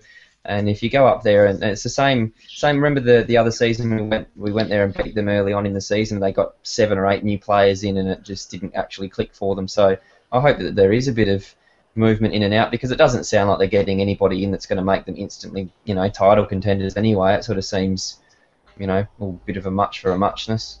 Yeah. I've got a question for you guys as well. There's a lot of talk about Jack Wilshere over on the chat box at the moment. People saying, a few people saying that it'd be possible that he would leave in the summer and that we should cash in on him. I'll kick us off by saying absolutely no chance that he's going anywhere. I'll second that. But not only there are people talking about his potential position, he's a central midfielder. I think this whole experiment with him playing further up the pitch has kind of hopefully fallen on its arse, and when we've got people like Mesut Ozil and Santi Cazorla playing so well there, and everybody always laments our, well, we don't have enough depth. We don't have enough depth.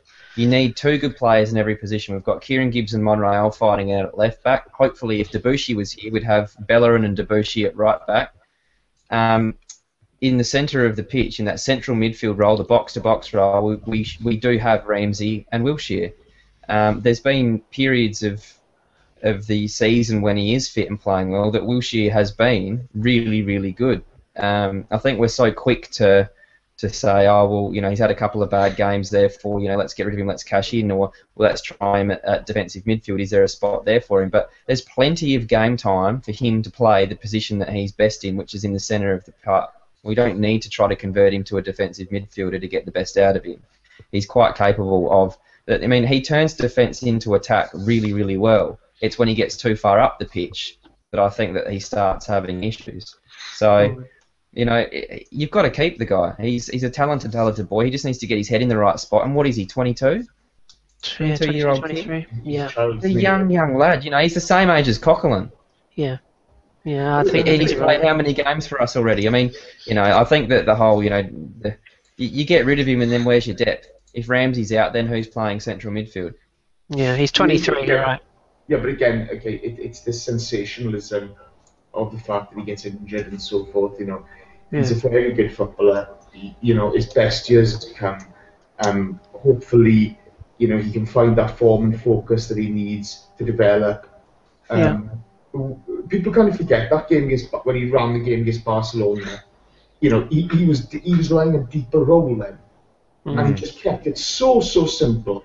It was the deeper role argument, Jay. So I want to ask you. I'll ask you this: the deeper role, is it a defensive? There's Timothy Hargraves. I love him to death. You're a good fella, but this whole thing that if he plays a defensive midfield role, he won't get kicked as much, which is maybe true, but he'll be doing the kicking. So he's still having to slide in. He's still having collisions with people. So the risk of injury, as far as the glass ankles that people think that he has, which is not true, is kind of it's neither here nor there. If the place that he'll get kicked the least is right in the centre of the pitch, picking the ball up from the defensive midfielder, pushing forward, then passing it on to an Ozil or a Sanchez or a Cazorla upfield, not trying to go all the way upfield and then getting kicked in the final third. Yeah, but it's a midfielder role you've got at the moment, sorry.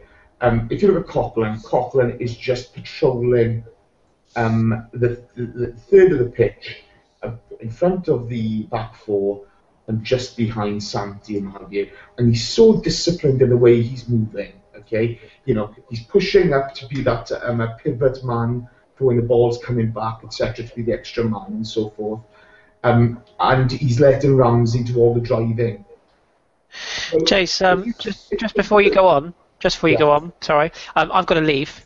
So I just like to say bye. Okay, no problem. Good luck, Chris. I'm going to hand over the responsibility to you, Jay. So you crack on, but I will speak to you fellas at 10:30. I've got training to go and hold in the snow of Plymouth. Happy days. Enjoy, pal. So I'll catch you guys later. Okay. Cheers, Chris. Cheerio. We know we were saying that there's rumours of Flamini going to Fulham. Fulham have just let Thomas Eisfeld go on loan to Bochum back in Germany. Jesus. And they've also let go another midfielder called Chris David, a Dutch bloke who's gone back to FC20. So it looks like Fulham are having a bit of a clear out. Yeah, but they've got a lot of players at the moment, haven't they? They've got loads. I tell you what, if matey boy, Scott Parker leaves today, and because he is on massive amount of money there. If he leaves today, then maybe that Flamini thing's got legs, as they say on TV. Do you know what, Danny? I think they've just got so many players. They've had a plethora of managers in a short space of time. It's a bit like they've got one of your boys there at the moment, haven't they? As manager. Yeah. They've got what's his name? They've got a couple of good youngsters there. I can't remember his name. He plays for Wales under 18s, I think. I mean the manager. Things there. What's his name? I can't remember. No, they've got a young kid there. He's played for Wales recently. Very good player. But they've got so many players, they don't know who's on the books. So I think the clear out is more to find a starting point to rebuild from. But the manager's Kit Simmons. Kit Simmons, yeah. He's I'll been sign Reading. He's Welsh, isn't he? Well, he's English Welsh. And then the bloke you're on about, is it George Williams, a That's forward? it, George Williams, yeah. Yeah, very he's good player. only 19. We've been And he's played 5 games for Wales already at 19. Is he a bit of a prospect then? You two shut up. He's a terrible player. Chris disappears for 5 seconds and you're off on one. He's actually been linked with us. George Williams has been linked with Arsenal. Anyway, I'll take over the hosting since you Right, talked okay. Right, so let Chase. me finish off where we were. Okay, so if you're looking at that defensive role, you're not going to need a Coquelin every game. So Ramsey and Wilshere will be able to do it in the future, but they just have to be more disciplined in the way they play. Do you want to host on?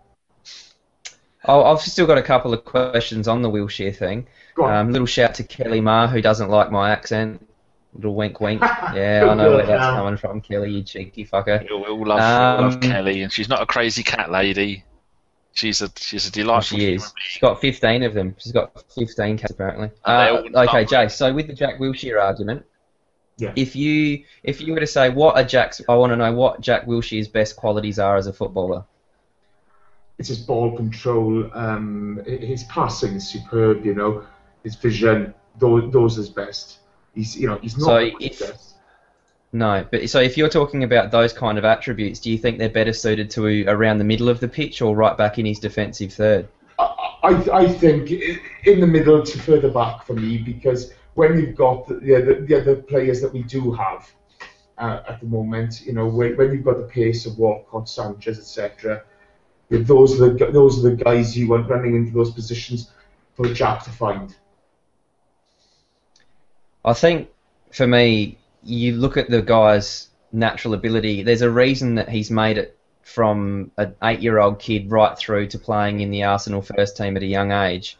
And to start taking those things away and making him adapt his game to things that may not suit him, you talk about killing a guy's career. If you look at his attributes, though, he's not.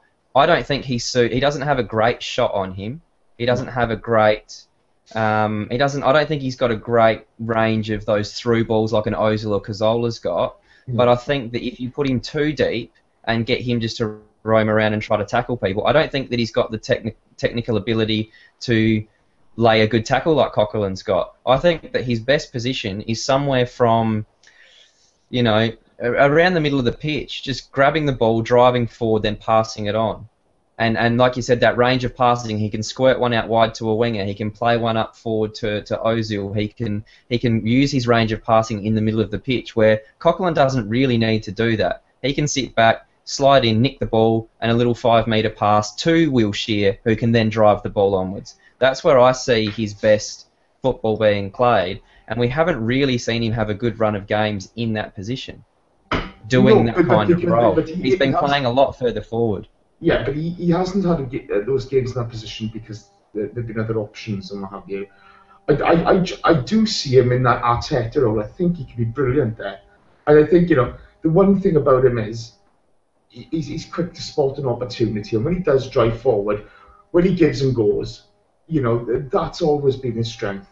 Give, go, driving the team up the park. And I think the further up you play it, it's something that's mentioned. All of a sudden, from the pitch going vertical, it goes horizontal. It goes sideways. That's where your space is. Whereas the more room he's got to play in, he's got to use going forward, the more effective he is. There's a couple of people that are saying, like, who does he replace in the team? It's not, for me, it's not a matter of who does he replace, because you've got Gibbs and Monreal at left back at the moment, and we're not saying that that's a problem. We're saying that that's a good thing, that there's a competition going on there. Whoever's playing the best at the time gets a run of games. It's that simple, and he's in competition with Aaron Ramsey for me in that central midfield position. Here's the other question to all the listeners: how often has Ramsey and Wilshere both been fit at the same time? None this season. I'd love to see Ramsey and Wilshere as the future of the Arsenal midfield, exactly. but it's a bit like Lampard and Gerrard, though. I don't think it'll ever happen. They just don't seem like the type of players that you never know. They could end up there, but they're both 22 and 23 years old. These guys are so young still, and they're playing pretty high-level football at such a young age. they're only going to get better. But it's not a matter of thinking you pick your first 11, then everybody else after that isn't allowed to be a world-class footballer. That's the reason that Chelsea and Man City are winning titles, and that's what we need to be competing with these guys. We need the quality of either a Ramsey and or a Wilshere on the bench, depending on who's playing well. We need the quality of Monreal and or Gibbs on the bench, depending on who's playing well. We need Gabriel to end up pushing and pushing and pushing and making the first team appearance, and then finding it very difficult to drop him to win titles. That's what you need. And so the argument of...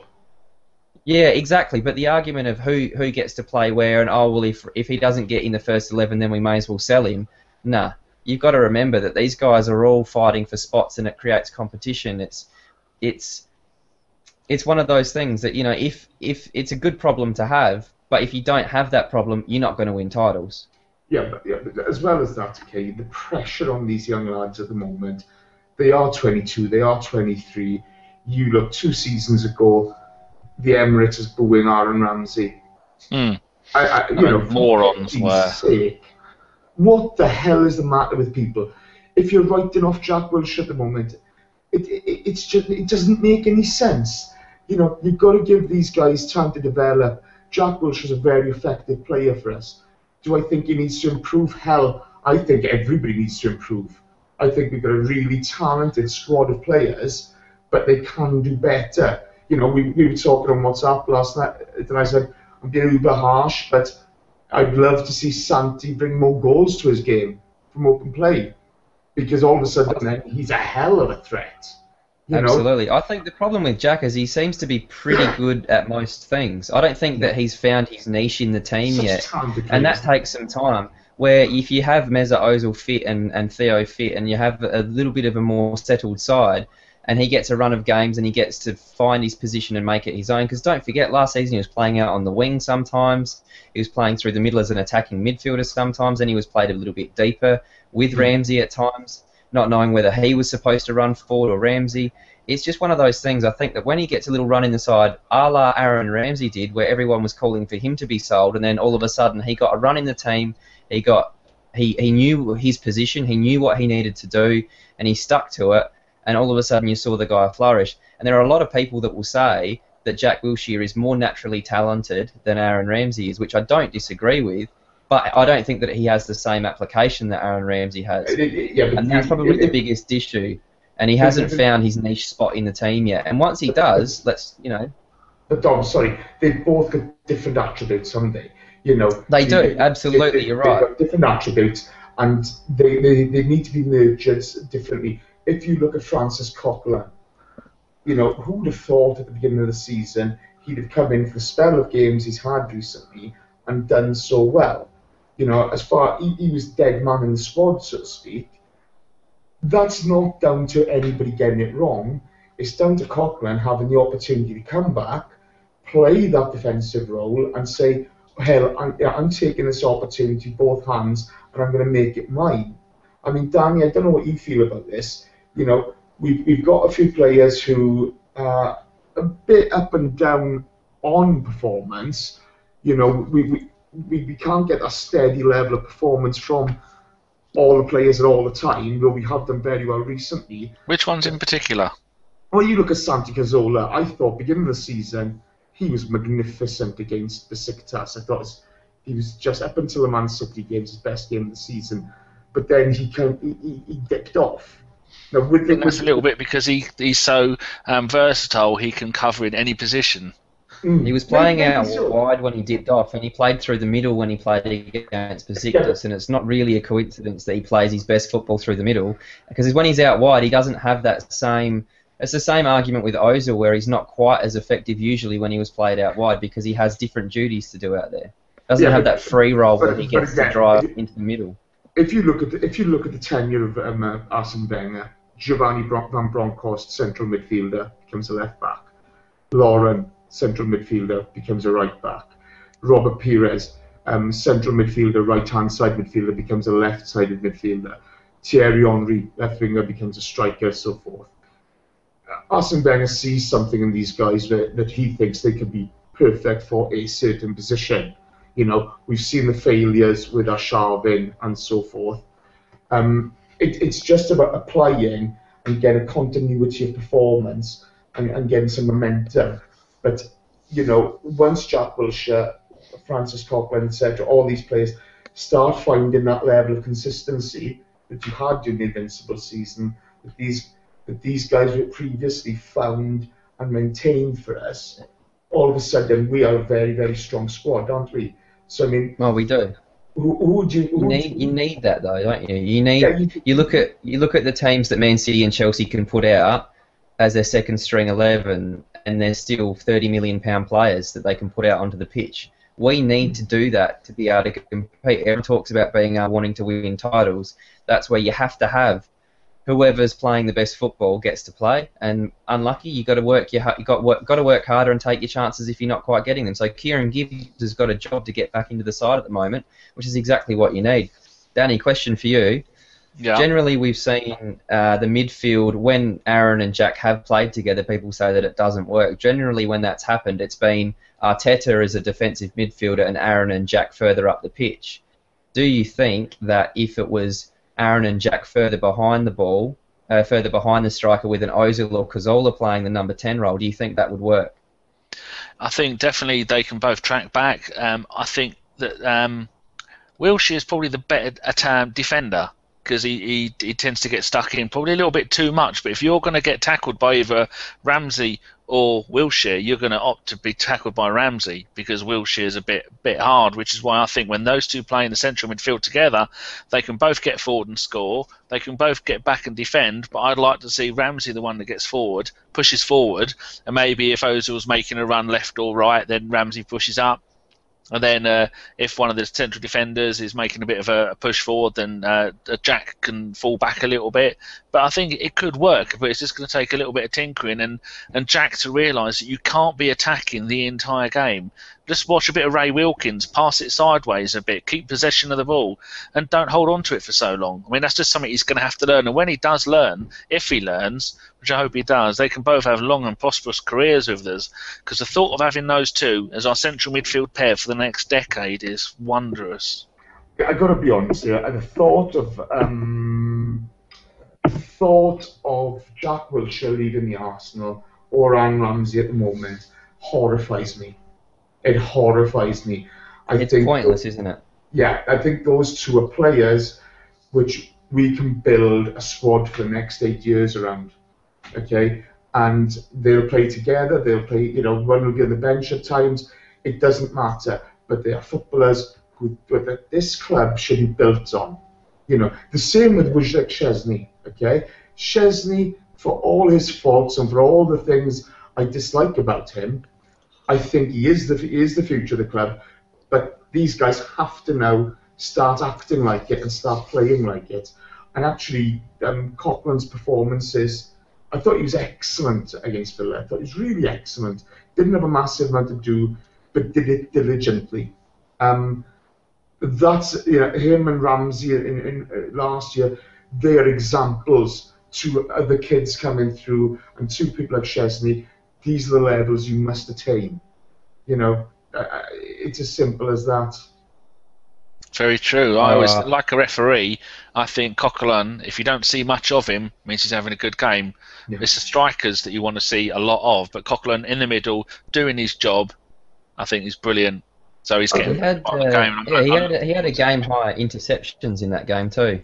So they're little things that he just places himself in the right spot, knowing the ball's going to be passed a certain way, cuts the ball out, and you can start those counter-attacks from there, which is why I see Ramsey and or Wilshere in the spot that picks the ball up from him and then starts to drive the team forward. We saw Aaron Ramsey do that little spinny thing in the middle of the pitch, then pass the ball out wide to, was it Theo or someone out there running along? And that's the kind of position that I can see Jack, like Jay said, his attributes are driving forward and his range of passing, which is exactly what Aaron did in that little, you know, instance there. So and he's passionate for the club. Yeah, absolutely. You got to have. I mean, what happens if Aaron's injured and or having a bad run of form? Who's your next option? You need to have a Wilshere knocking on the door coming in, and or vice versa. That's how you win titles. You need those guys driving each other on. Just to go to the chat box, Dave Pledger, how are you, fella? Tim Hargreaves, Stan the Man, Joe Norbury, Antoine, James Cooper, Joe Norbury, Steve Moneybags, have I mentioned him? Sorry. Jojo Wack, Lionel Messi, all the guys are on. How are you all? Apologies we haven't interacted as much as we have done in the previous pods. It's been a bit strange with Beck's some technical difficulties and Harry having to nip off to training. Any questions you have for us? I'm going to pitch 2 questions to the lads now, and then we'll come to any questions you have, and then we'll wrap this up. Boys, earlier on the last podcast, we were talking about German defensive midfielders, and currently Bayer Leverkusen own 2 of them. One's on loan at Borussia Mönchengladbach in Christopher Kramer, and the other one's Lars Bender. Give me your choice. Who would you go for? Danny? I thought he was asking you. I'm asking both of you. Oh, you go first then, Dom.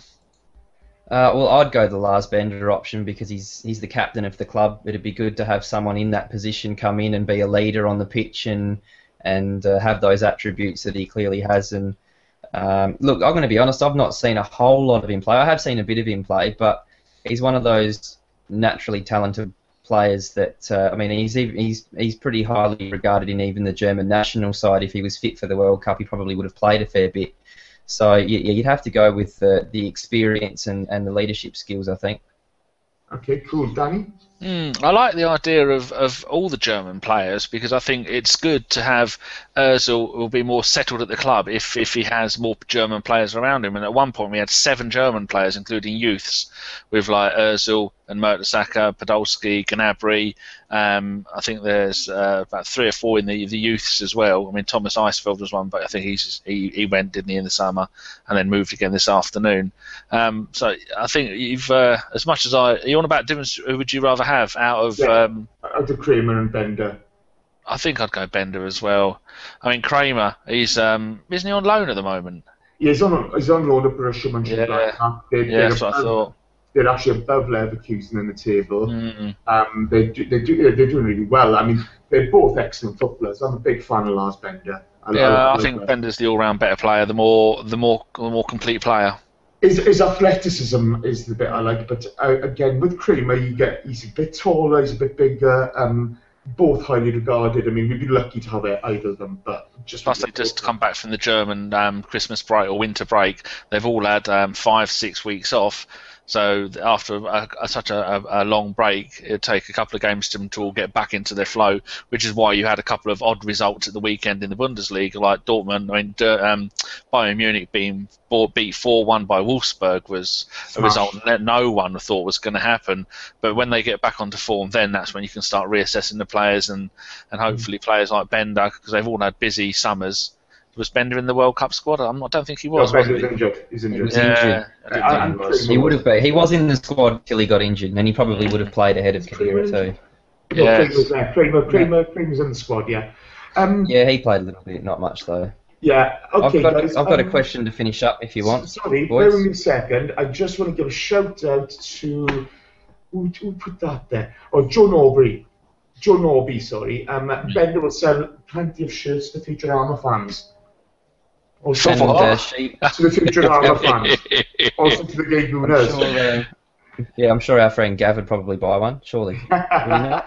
Okay, end up with give us the last question. Right. Okay. I'll finish off just to wind this up quickly. Obviously, we're probably not going to be buying anybody today worth speaking about a whole lot. So, given the summer coming up with the squad that we have at the moment and the players that we have in form at the moment, what 2 players would you bring in that are realistic options to make us a title-winning squad? Danny? Oh, wow. Schneidlin to cover in the middle, and then I would bring in someone who can take the pressure off of Giroud up front, because with the 4 going out, I think if something goes wrong, we could have a bit of problem up front.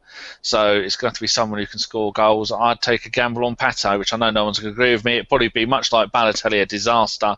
But I do love my FIFA players. If they're good on FIFA, I want them at my club. So Pato probably be about 10 million and Schneidlin 25. I'd personally go Schneiderlin or Bender, or Kramer. Actually, I think either of those three would be perfect for us in that central role.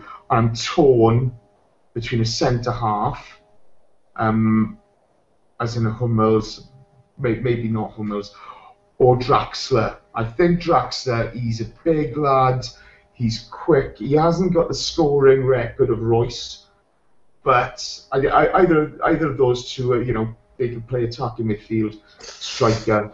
So it would be one of those two areas, but I'm still think we need a centre half. Whether you go development centre half, I'm not sure. Gabriel may be the answer to us there, and we may have Hayden come through and challenge as well. Who knows? But I definitely think you need that big, athletic midfielder who's defensively minded. I think Danny Welbeck may well be the answer. Yes, he may well be.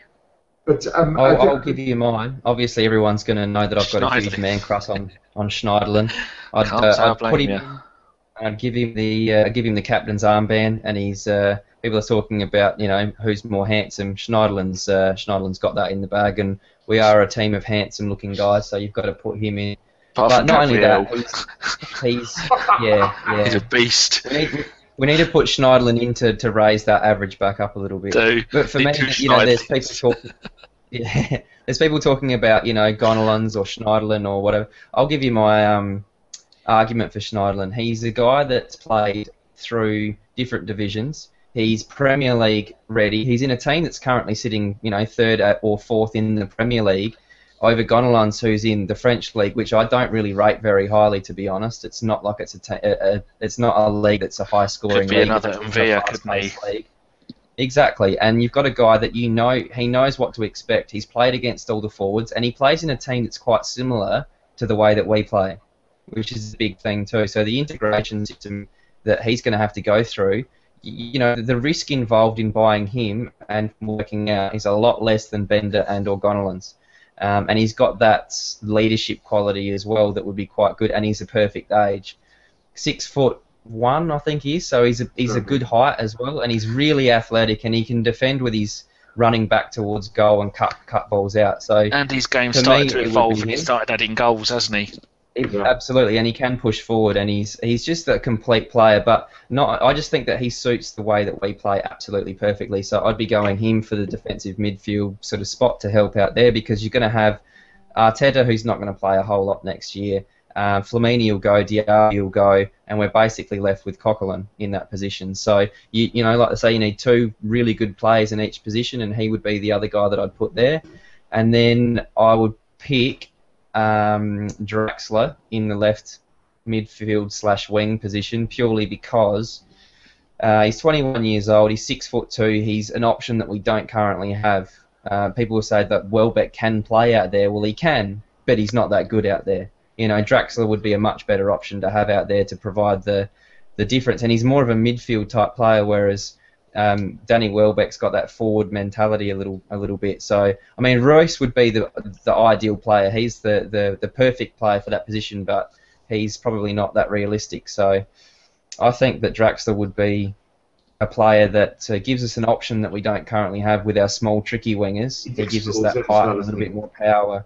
And if he adds a few goals to his game, I mean, we've got Oxlade-Chamberlain, who's not scoring as much as probably he would like either. So yeah, that's a part of his game he needs to build on. That's right, and so Draxler's a little bit similar. I mean, he can score goals, and he's got all the talent in the world, that kid, and it's just an option that we don't currently have at 6'2", playing on that left side there. Would be quite delicious. And don't forget, it's a squad that we need to build, not just the first 11. I think everybody misses the point in that, don't they? It's a fact of it's a 60-game season, and that's right. 60-game season for us, and we need a squad. We need a squad. And if you look at the deficiencies in our squad overall, I personally, like I said, the defensive midfield spot and that left midfield / wing spot are two holes in the squad. Doesn't mean they have to play every single week in, week out, or they're replacing someone in the side. It just gives you the complete squad to be able to challenge on all fronts: Champions League, Premier League, FA Cup, Capital One Cup. Every competition you're in, you give yourself the best chance of winning it. Yeah, that's what we need. Transfer thing, Jace. Maybe that's just one last thing. Bit of transfer news. One of my favourite players on FIFA, Doumbia, has left CSK Moscow and signed for Roma for 10 million. FIFA. Right. Okay. On that note, our thanks to you guys for listening. Akib is on. T. Hodge, Kelly, my Kelly mother. Thanks to Don, thanks to Danny, thanks to Kris, thanks to Bex, who unfortunately had technical issues. Hopefully she'll be on at 8 o'clock. Yeah. It's 7:25 now, so we're going to bugger off. And the guys will be back in about half an hour or so. Thank you very much, guys. It's been a pleasure. Cheers, everyone. Take care. Goodbye. Bye.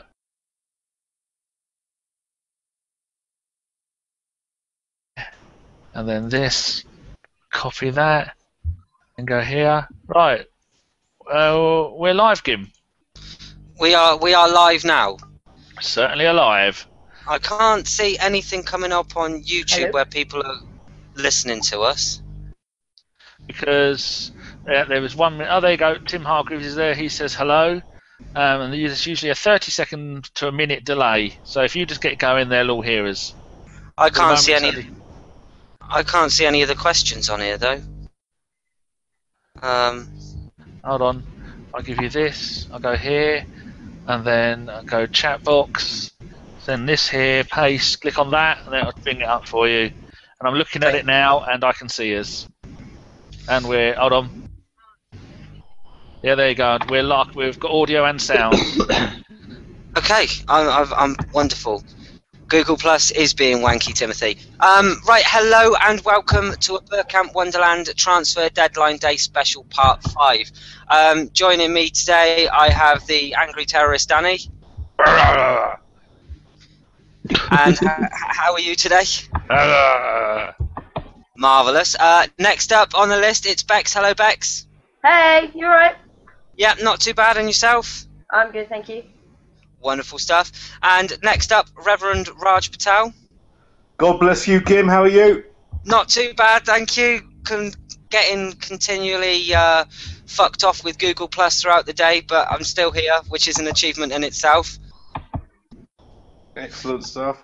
Good stuff. And finally, making his, well, I would say debut for the second week in a row, but just we're happy to have him back for the second time this week. It's Gav from She Wore a Yellow Ribbon. Hello, Gav. Hello, mate. Good stuff.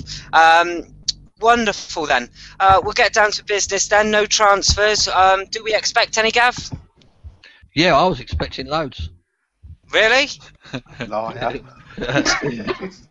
Lying already. Yeah, no, I mean, it as I said on like the podcast was on last week, it really, the business that we've done this January really should have been done in the summer. So it is kind of, you know, being reactive as opposed to being proactive. But like I say, hopefully this new defender comes in and does the job, and hopefully, you know, like I say, everyone gets back to full fitness, and you know, we look good on Sunday, didn't we? Yes, we certainly did. Raj, over to you next. We put in a good performance against Aston Villa. Do you think that might have been a catalyst for him maybe to not be so busy today? No, I think he'd already made his mind up that we got the two players in that we probably needed. I think he's quite happy with the squad. I think from what we've seen over the last 2 or 3 games, we're starting to peak, which is excellent, really, because we normally at this time of year we start to kind of dip, don't we? So it's the other way around this time around. So we'll see what happens over the next 3 months. Yes, definitely so. And Bex, are you happy with the squad that we have in place at the moment? Yeah, I am at the moment. Yeah, I think the signings that we've added have been really, really good. But hello. Hello. Sorry, I think there's a delay thing going on with the YouTube. Sorry, yeah, I think there's really good additions to the squad. I mean, obviously, there's all players that we'd love to add all the time, but as far as January business goes, I think we've made a really good investment in Gabriel, and hopefully he'll hit the ground running. And suddenly, with people coming back from injury, everything just looks a little bit better. We're playing well, we're winning games, and suddenly there's a little bit more strength and depth in the squad, which is looking good. And the one player that everybody was crying out for was a central defensive midfielder. I think Coquelin has come in and done a stellar job. Raj, is that something you'd agree with?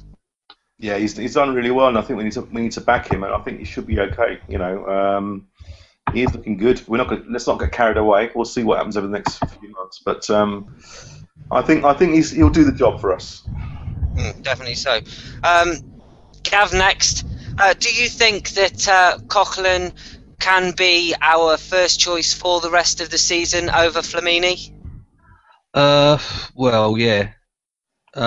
Like I say, I mean, unfortunately, putting Flamini up as his competition for the place, ain't really that much, is it? Really? I mean, I think Flamini's proved that, when it comes to it, he's better at pointing and shouting than he is actually getting on and doing the job at times. And I do like Flamini, but like I say, he's down to Coquelin. He's got the chance. I think I read somewhere that he's got an extended deal. So we've got another. Go on. I was going to say, Geoff said earlier on the podcast that there was a contract on the table, and that the signs from the club were fairly confident that he was going to sign that. Yeah. So I mean, it's good that he actually wants to stay, because he has been messed about a bit, like loans out here, there, and everywhere, and for the length of time he's been at the club to how many games he's played ain't really that great either. But like I say, you've just got to, it's what we've got. If no one's bought in the next 4 hours or 3.5 hours or whatever it is, then as always you've got to back the men on the pitch and just got to hope that really he comes through. Because even though he's 23, he's still really not had his breakout season yet, has he? Do you know what I mean? He really needs to sort of put consistent performances in and basically stick to his job. And that's the problem we've had in midfield. We've had too many midfielders that, if their role was the defensive side of the game, halfway through the game they think they're fucking Lionel Messi and run up the pitch. So it's hopefully he's going to be disciplined, and hopefully it'll bring us forwards. You've got to hope so, haven't you? Do you know what I mean? Yeah, exactly. You can only have faith in what we've got, and personally, I believe that if we carry on playing like we are, top 4, and I know we shouldn't be looking at top 4, we should be looking at going and get the league, but I truly believe that that's gone. But what we've got at the moment is truly capable of getting 3rd or 4th, I think, anyway. We've got all the listeners there in the chat box. So if you want to go and send some questions, we've got Gav here, whether you want to go and ask something to Gav or Raj or Bex, or even the fat man himself. Speaking of which, how dare you? How very dare you? Danny, you've been doing this all day with me. What have you made of it so far? Has it been boring for you? Yes.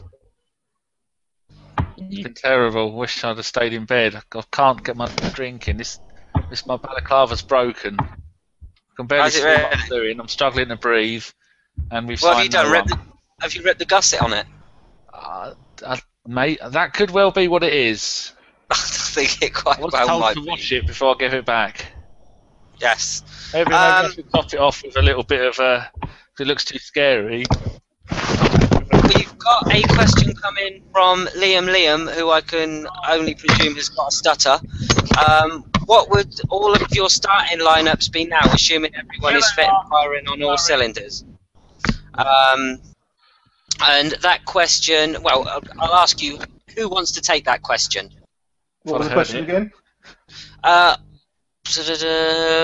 If everyone's fit, everyone's on form, who's in the starting 11?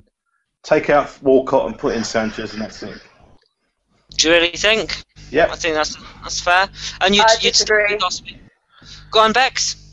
As much as I love Santi Cazorla, who's on form so much right now, I think you have to pick between Santi and Ozil to play central, and whack Ozil on the left and Walcott on the right. Walcott's so important to us. So where would you play Sanchez in that lineup? On the left with Ozil or Santi central and Walcott right, with Ramsey and Koch behind him. Okay. Raj, you've been pretty quiet. Did you want to take this one? No, I just, as I said, I just swap Walcott with Sanchez and leave it as it is, to be quite honest. I think the team's doing really well. We don't need to keep changing the team every week. I know there's a bit of rotation that needs to be going on because we've got kind of cup finals for the next few weeks with knockout games in Champions League and FA Cup and stuff, but don't muck around with it too much. But Sanchez is a big player, and we need him back in the team. Mm. And we'll switch to Gavin. Another question. Lewis Ham says, how orgasmic is the thought of an on-form Santi, Ozil, Walcott, Sanchez and Ramsey playing together, and just what are they capable of, Gav?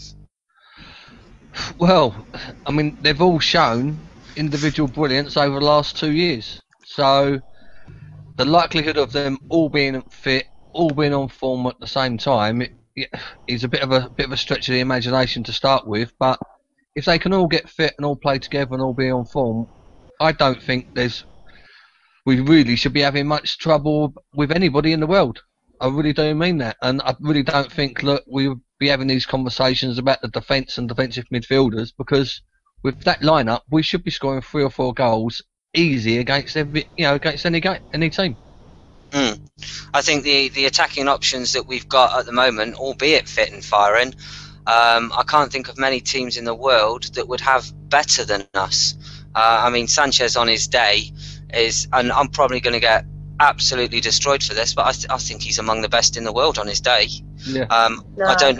I don't know who'd agree with me on that. Oh, I'm very interested in the last one that I was on.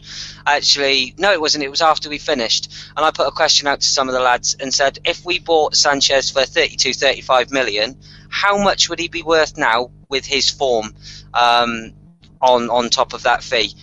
Did anyone want to take that on, Bex? How much do you think Sanchez will be worth now? Well, I mean, everyone's saying, can he be as important to us as Suarez was to Liverpool? Now, I personally think we're not a one-man team. We don't depend on Sanchez, but you can't deny that the guy's incredible. And I think if someone were to come in for him now and try and prize him away from us in the summer, you're looking, 60, 70, maybe even more, I'd say, on, current market Premier League prices. I think he's worth so much money, and I think we got a bargain, an absolute bargain. He is. I mean, you can. I know, Gav, that you're not one of Arsene Wenger's biggest fans, but you've got to admit he pulled a rabbit out of the hat with that one, didn't he? Well, yeah. I mean, it's from what I've heard about the Alexis deal, and it was really starting last April. Like I say, there was, he was going to leave Spain and go somewhere, and like I say, Wenger had a chat with him and got in his ear, and he pulled it off. He's paid big money. Let's not get this wrong. He's paid big money for the player, but he's come in and he's hit the ground running. He's been absolutely brilliant, and it's not just his goals or his assists. It's his work rate. He's showing some of the other players like Ramsey, like bloody Oxlade-Chamberlain. Look, it's not just enough to get the odd goal and the assist. You've got to play as a team. You've got to want every ball. You've got to want to fight for every ball. And it's just brought in a little bit of a more professional sort of discipline to the squad. And like I say, I mean, I personally think that Ox has sort of looked, the most like he sort of paid attention to that. Really, do you know what I mean? They needed sort of like the squad. It was almost like they needed a role model. They needed somebody to come in with big winning mentality, and like I say, I think that's what Sanchez has done, really. Yeah, it's very true that, because it looks like and Dom said this the last time we were on, that Ozil is a player who will play a pass and score you a few goals, but he's not someone that, when shit gets real, is going to be at the forefront of it. I think maybe there's an element of, almost looking up to Sanchez, and Sanchez looks perfectly happy being the main man at Arsenal, which, as we understand, at Barcelona, I think he was kind of away from the spotlight with Lionel Messi taking all of the credit for Barcelona and being the main man over there. Raj, do you think that there was a certain element of expecting Sanchez to underperform after Ozil, so the pressure was kind of off him a little bit? Or do you think with £35 million price tag that there's always a great amount of pressure to perform? There's always pressure to perform if you come to a club like Arsenal. It doesn't matter how much you're worth or how much we've paid for you. But I remember last summer, and I think the majority of Arsenal fans were very positive and very supportive, and there was no kind of negative feeling that he might not do what we're supposed to do. And I think he's proved us right, basically. He's had a fantastic season. I think he's doubled his value easily to 60, 70 million, as Beck says. I mean, I saw something in the papers today that Bournemouth were about to buy a player for £5 million, and I think, Christ almighty, the times have changed now when Bournemouth could pay £5 million. So, looking at Sanchez, he's worth 60, 70 million pounds. I think he loves playing at this club. I think the fans love him, and he appreciates that. And I'd be gobsmacked if his head was turned this summer. Do you almost think in the short time here that he's become a bit of a cult hero? I think he has, and I'm not saying he's a legend or anything, but he's certainly become a hero amongst the fans. He's one of my heroes. I thought he's done fantastically well, and I just hope he just carries on. He's set a benchmark for the other players, and the other players are now working hard to reach that, and some of them have. And I think if they carry on doing it that way, then we're going to have a great squad. And I think, looking at the next 7 or 8 fixtures, they are all winnable. And Bex, do you think it's fair to say that we haven't seen a player come in and hit the ground running quite like this since maybe Santi Cazorla came in?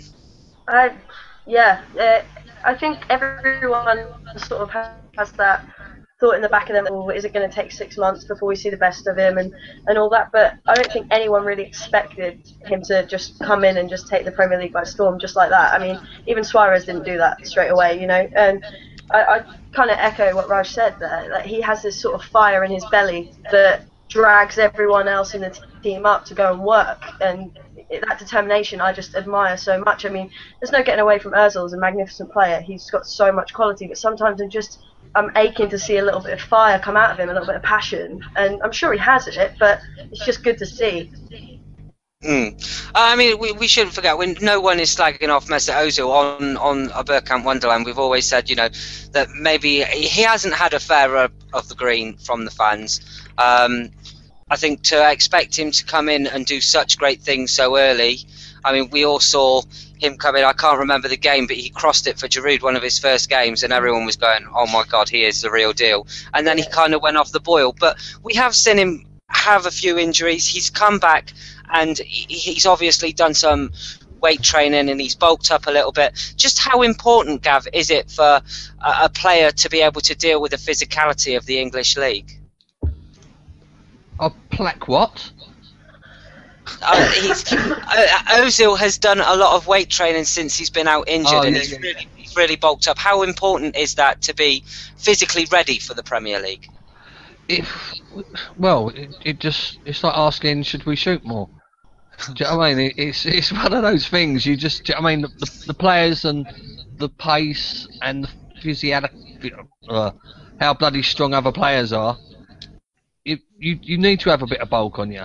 Do you know what I mean? You're just going to get pushed off the ball, and it's not only the fact that they need to be stronger when they're holding the ball. It's the fact if they're stronger, they're inclined to get injured less, I reckon. If they're sort of properly trained in everything. Do you know what I mean? They've just got to have more of a build to them. Footballers these days have got to be like they've got to be built like 400-metre athletes. Do you know what I mean? They've got to be solid in every department. So like I say, he's had nothing to do apart when he's been off injured, apart from a bit of recuperation. So yeah, do you know what I mean? It's been good. I mean, even Theo's tried that bulking on a bit as well, and I think it shows a lot more because the shirts are so bloody tight.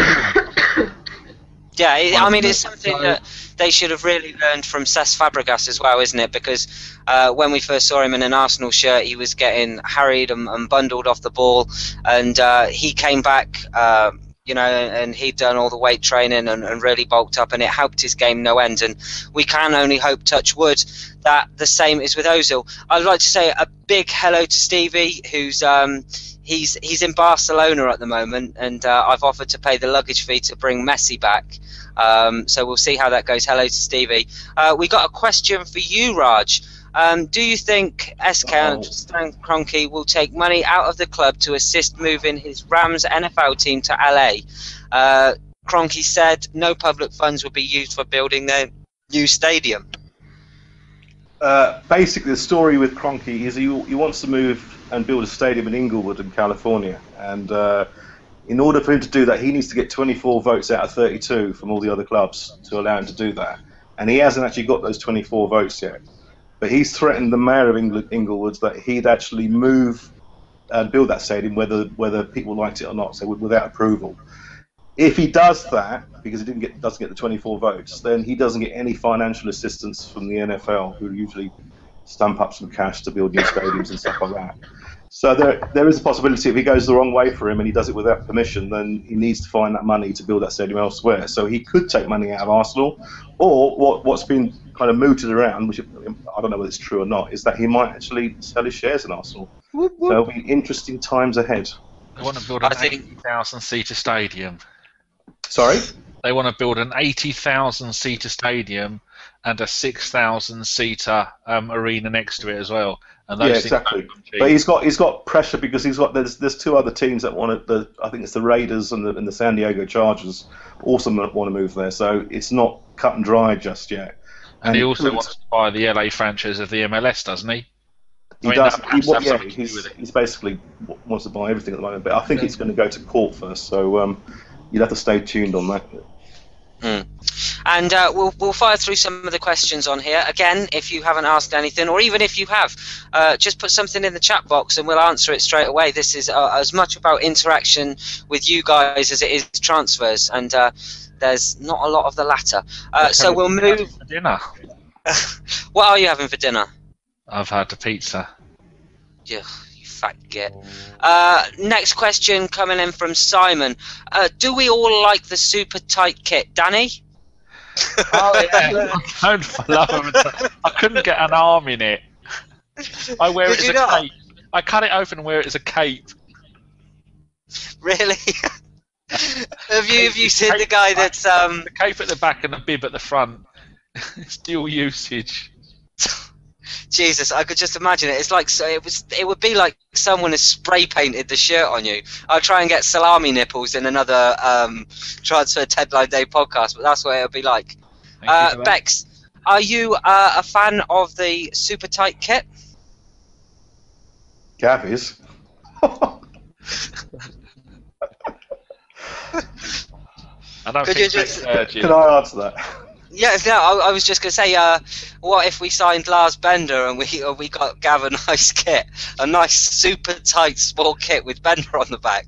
I'm sure you'd love that, wouldn't you, Gav? I just want to say that I just want to say that I'm really impressed that Gav has noticed the tight shirts this season, and it's kind of like accepting his sexuality. I'm just dead impressed with that. Last time he bought a kit, it didn't even have a sponsor. That's how long ago it was. Oh, bloody hell. The last time I bought a kit, trust me, if I put that on now, it looks bloody tight. Trust me. But it's, like I say, the tight kits are just literally, the only thing I can see the point of actually having the bloody things is so that players don't get their shirts pulled. Because there's too many shirt pullers and shirt lifters on the pitches these days. You don't see many ripped shirts nowadays, do you? Well, no, exactly. Apart from Santi, who had his nipple out, it looked a bit like a gimp. Very much like what Danny looks like at the moment with a nipple showing. I think he thought about that. He got his shirt ripped, didn't he? He did. I don't know what I'm talking about. And nice to see that Kelly says it looks very good on Olivier Giroud. Danny, are you able to comment on that one? Looking at it from a different way? He's a very good-looking man, and I'm quite jealous. Yeah? Yep. You wish you had his body then? I certainly do. I'd become a footballer, and I could eat as many cakes as I want. That's fine. We will move on to another question. And Godwin says, would you still want Schneidlin given Cox's performances? Gavs? Yes. Raj? Yeah, definitely. But we'll probably go for him in the summer. I think that's going to happen. I honestly think if I had to put a pound on any player that we sign in the summer, it would be him. Yeah, I reckon it's all but done already. Yeah. Is that your offer to chip in for it with £1? They get enough of my money. You pay their wages. I pay their wages. Right then. Is there anything anybody else wanted to talk about on this podcast? We've got roughly about 8 to 10 minutes left. Is there anything that surprised anybody from today? Is there anything that anybody wanted to talk about in general about the team? I'll go with lineup for Saturday. Okay. It's something I'm really curious what everyone thinks about because I think this is Sanchez such injured? a big game. Is Sanchez injured, or was he just left out yesterday? I think there's rumours that he's 50-50, but I think he'll play. Oh. He's got a minor hamstring strain at the moment. I don't know. Don was saying about this on one of the earlier pods. He doesn't know necessarily how serious it is. They didn't know whether they dropped him against Aston Villa, so he would have a better chance. Well, he would have a better chance whether it was actually fake or fiction. But if it was a small hamstring strain, then it would be very much touch and go whether he played. I wouldn't pick him. I wouldn't pick him if he's not 100%. We just don't want to risk it just because it's of one game. I know it's one of the most important games of the season, but I reckon that team that went out on Sunday will beat them anyway. So I wouldn't risk him whatsoever. What's the question, Vex? Who would you keep the lineup the same, or would you bring in different players based on the fixture and the, I mean, Ozil was fantastic, but is he ready for the North London derby? Does Cazorla go out left because of Ozil coming in, or does Ozil go out left? Do you bring in Rosicky, who loves the North London derby? Yeah, those 2 goals last year. I think I'd leave it. I'd go with that. Someone's put in that a tweet has been put out that Koch has signed a new deal worth 40k a week, and for me he's got to be one of the first names on the team sheet against that shit up the road, and he needs to 2-foot that fucking Kane fella, right, and put him so far up in the air that he's touching the floodlights. So I'd keep the lineup as it is. You obviously keep the lineup as it is with Lecoq playing. Raj wants to keep it the same because he's worried about Sanchez getting a kick if he's not fully fit. How about you, Gav? I actually think there's probably bugger all wrong with Sanchez, to be honest with you. Hopefully, seriously, I do honestly believe for the first time he's not just run the player ragged. He's spotted a couple of weeks where he could sort of chill him out. Yeah, I mean, give him a bit of rest and recuperation, and I reckon we'll see him. I think we'll probably have him in place of Ozil on Saturday. That's what I personally think. I'll be very surprised if he don't start. How about you answer your own question, Bex? I'm just curious to see what you'd say. I'm kind of torn. That's why it was my question, really. It's a very good problem to have, I guess, and I don't know. I think Rosa has to see minutes,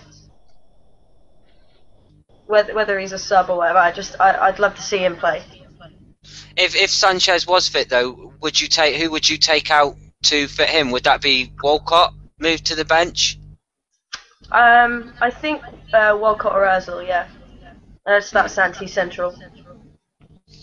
Very good, Danny. Is there any other questions that you've got? It's snowing in here in Cambridgeshire, and I'm going to go out and do some ledging. Oh, that's cricket, isn't it? I don't know.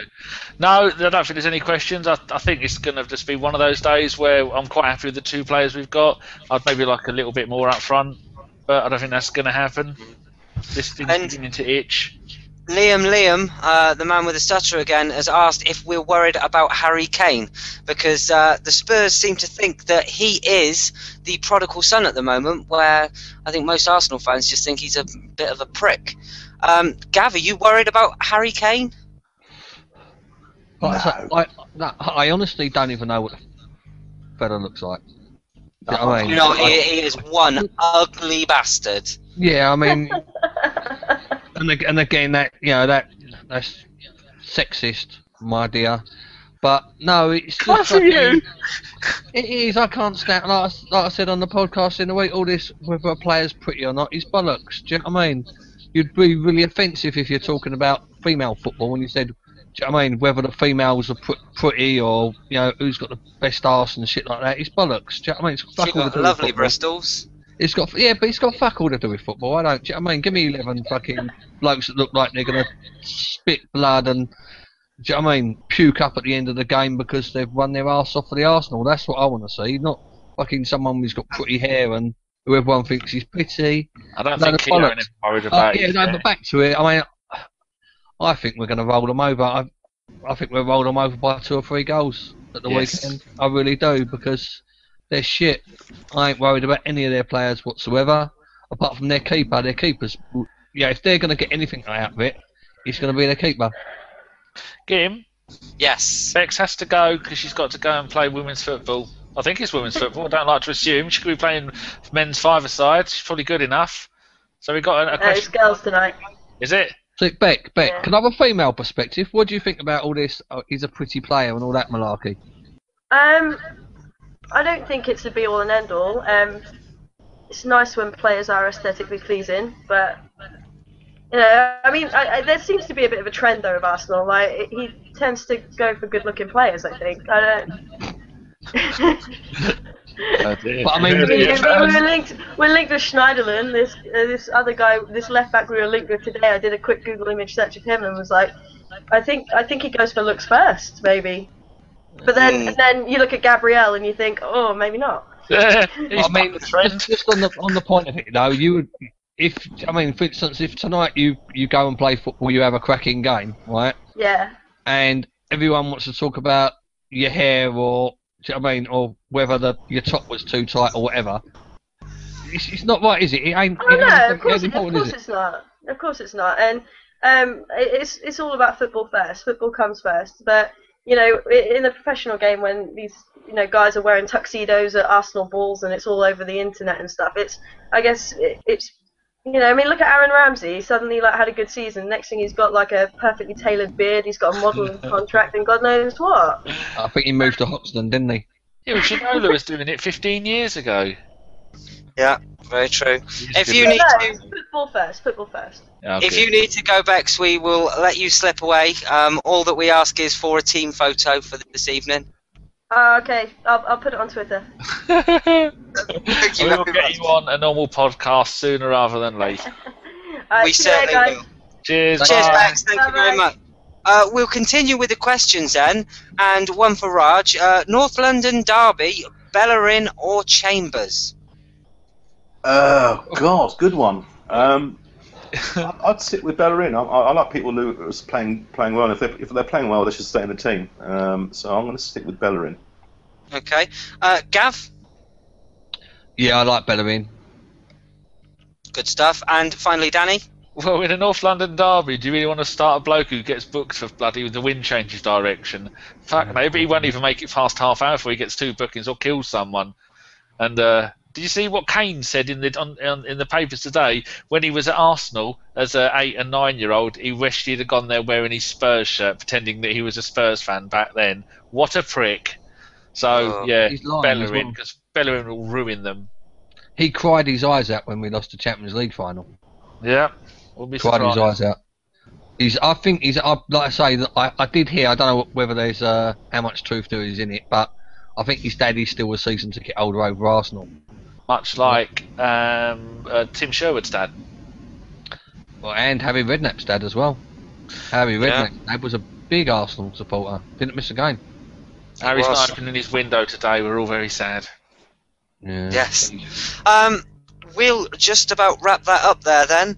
Not unless there's anything anybody else wanted to add to this. No, it's snowing. I'm excited, Gimli. Maybe it's a sign that the apocalypse is coming, or we're going to sign someone. Sick of the snow. We've had snow for the last week. It's got my tits. Not around here. We haven't. We never get snow. Last time we had a layer of snow here was 2013. Maybe you'll get some thunder snow. Go out and play golf on your front lawn. Wasn't that an album by Metallica? Thunder Snow. I don't know. If only Kris was here. See, Raj knows. Right, all that's left then is to thank the guests. Danny, as always, Raj and Gav. Gav, personally, it's a pleasure to be having you back doing a little bit on the show for us, and I'm sure all the people that listen will absolutely love to know that you are going to be back every month and a half or so. Lovely. You know the rules. Packet of Jaffa cakes. Yeah. And a chat with Raj. That's all I ask for. It's not much. How come he gets Jaffa cakes? This is not fair. I'll get you a gold bar next time you're on. Do you like them? It costs me like £6 for a packet of Ferrero Rochers every time I go on. Do you know what I mean? It costs me money. I'll send you an Xbox One game every time you come on, Raj. Okay, that'll do. You'll have 50 copies of the cheapest one. I need to get a console first because the other one got nicked. So. Oh, swine. Got nicked? No, I bought it on eBay and it was a fraud seller. So. Oh, wanker. We've got to go to a bloody resolution centre. Anyway, I'm boring you. Yeah. Get Anne Robinson on the case. Actually, Matt Allwright from Watchdog follows me. I'll let him know. Does he really? He does. He keeps annoying me. You could tell him about that rigmarole I had with my sofas, because nobody seems to care. He keeps wishing me a Merry Christmas, and I keep telling him no, not until he stops fucking around on Watchdog with his little comic sketches. He's ruining it. I'm going to be able to tell you in a second who we've got on for the last one, because I do have a list just quickly before we go. Yes, everyone. On at 10 o'clock, it is pretty much everyone. We've got Geoff Arsenal, Kate, Tim Payton, Andrew, Flip Flop, Danny will be here, Kris, Dom, Raj, will you be joining us? Celebrity Big Brother. Fair enough. I'm Sky Plusing it myself, but there you go. Get Perez out. Get Perez out. So that was a Bergkamp Wonderland podcast transfer deadline day special part 5. We'll see you in an hour and a half to wrap this shit up. Good night. Goodbye.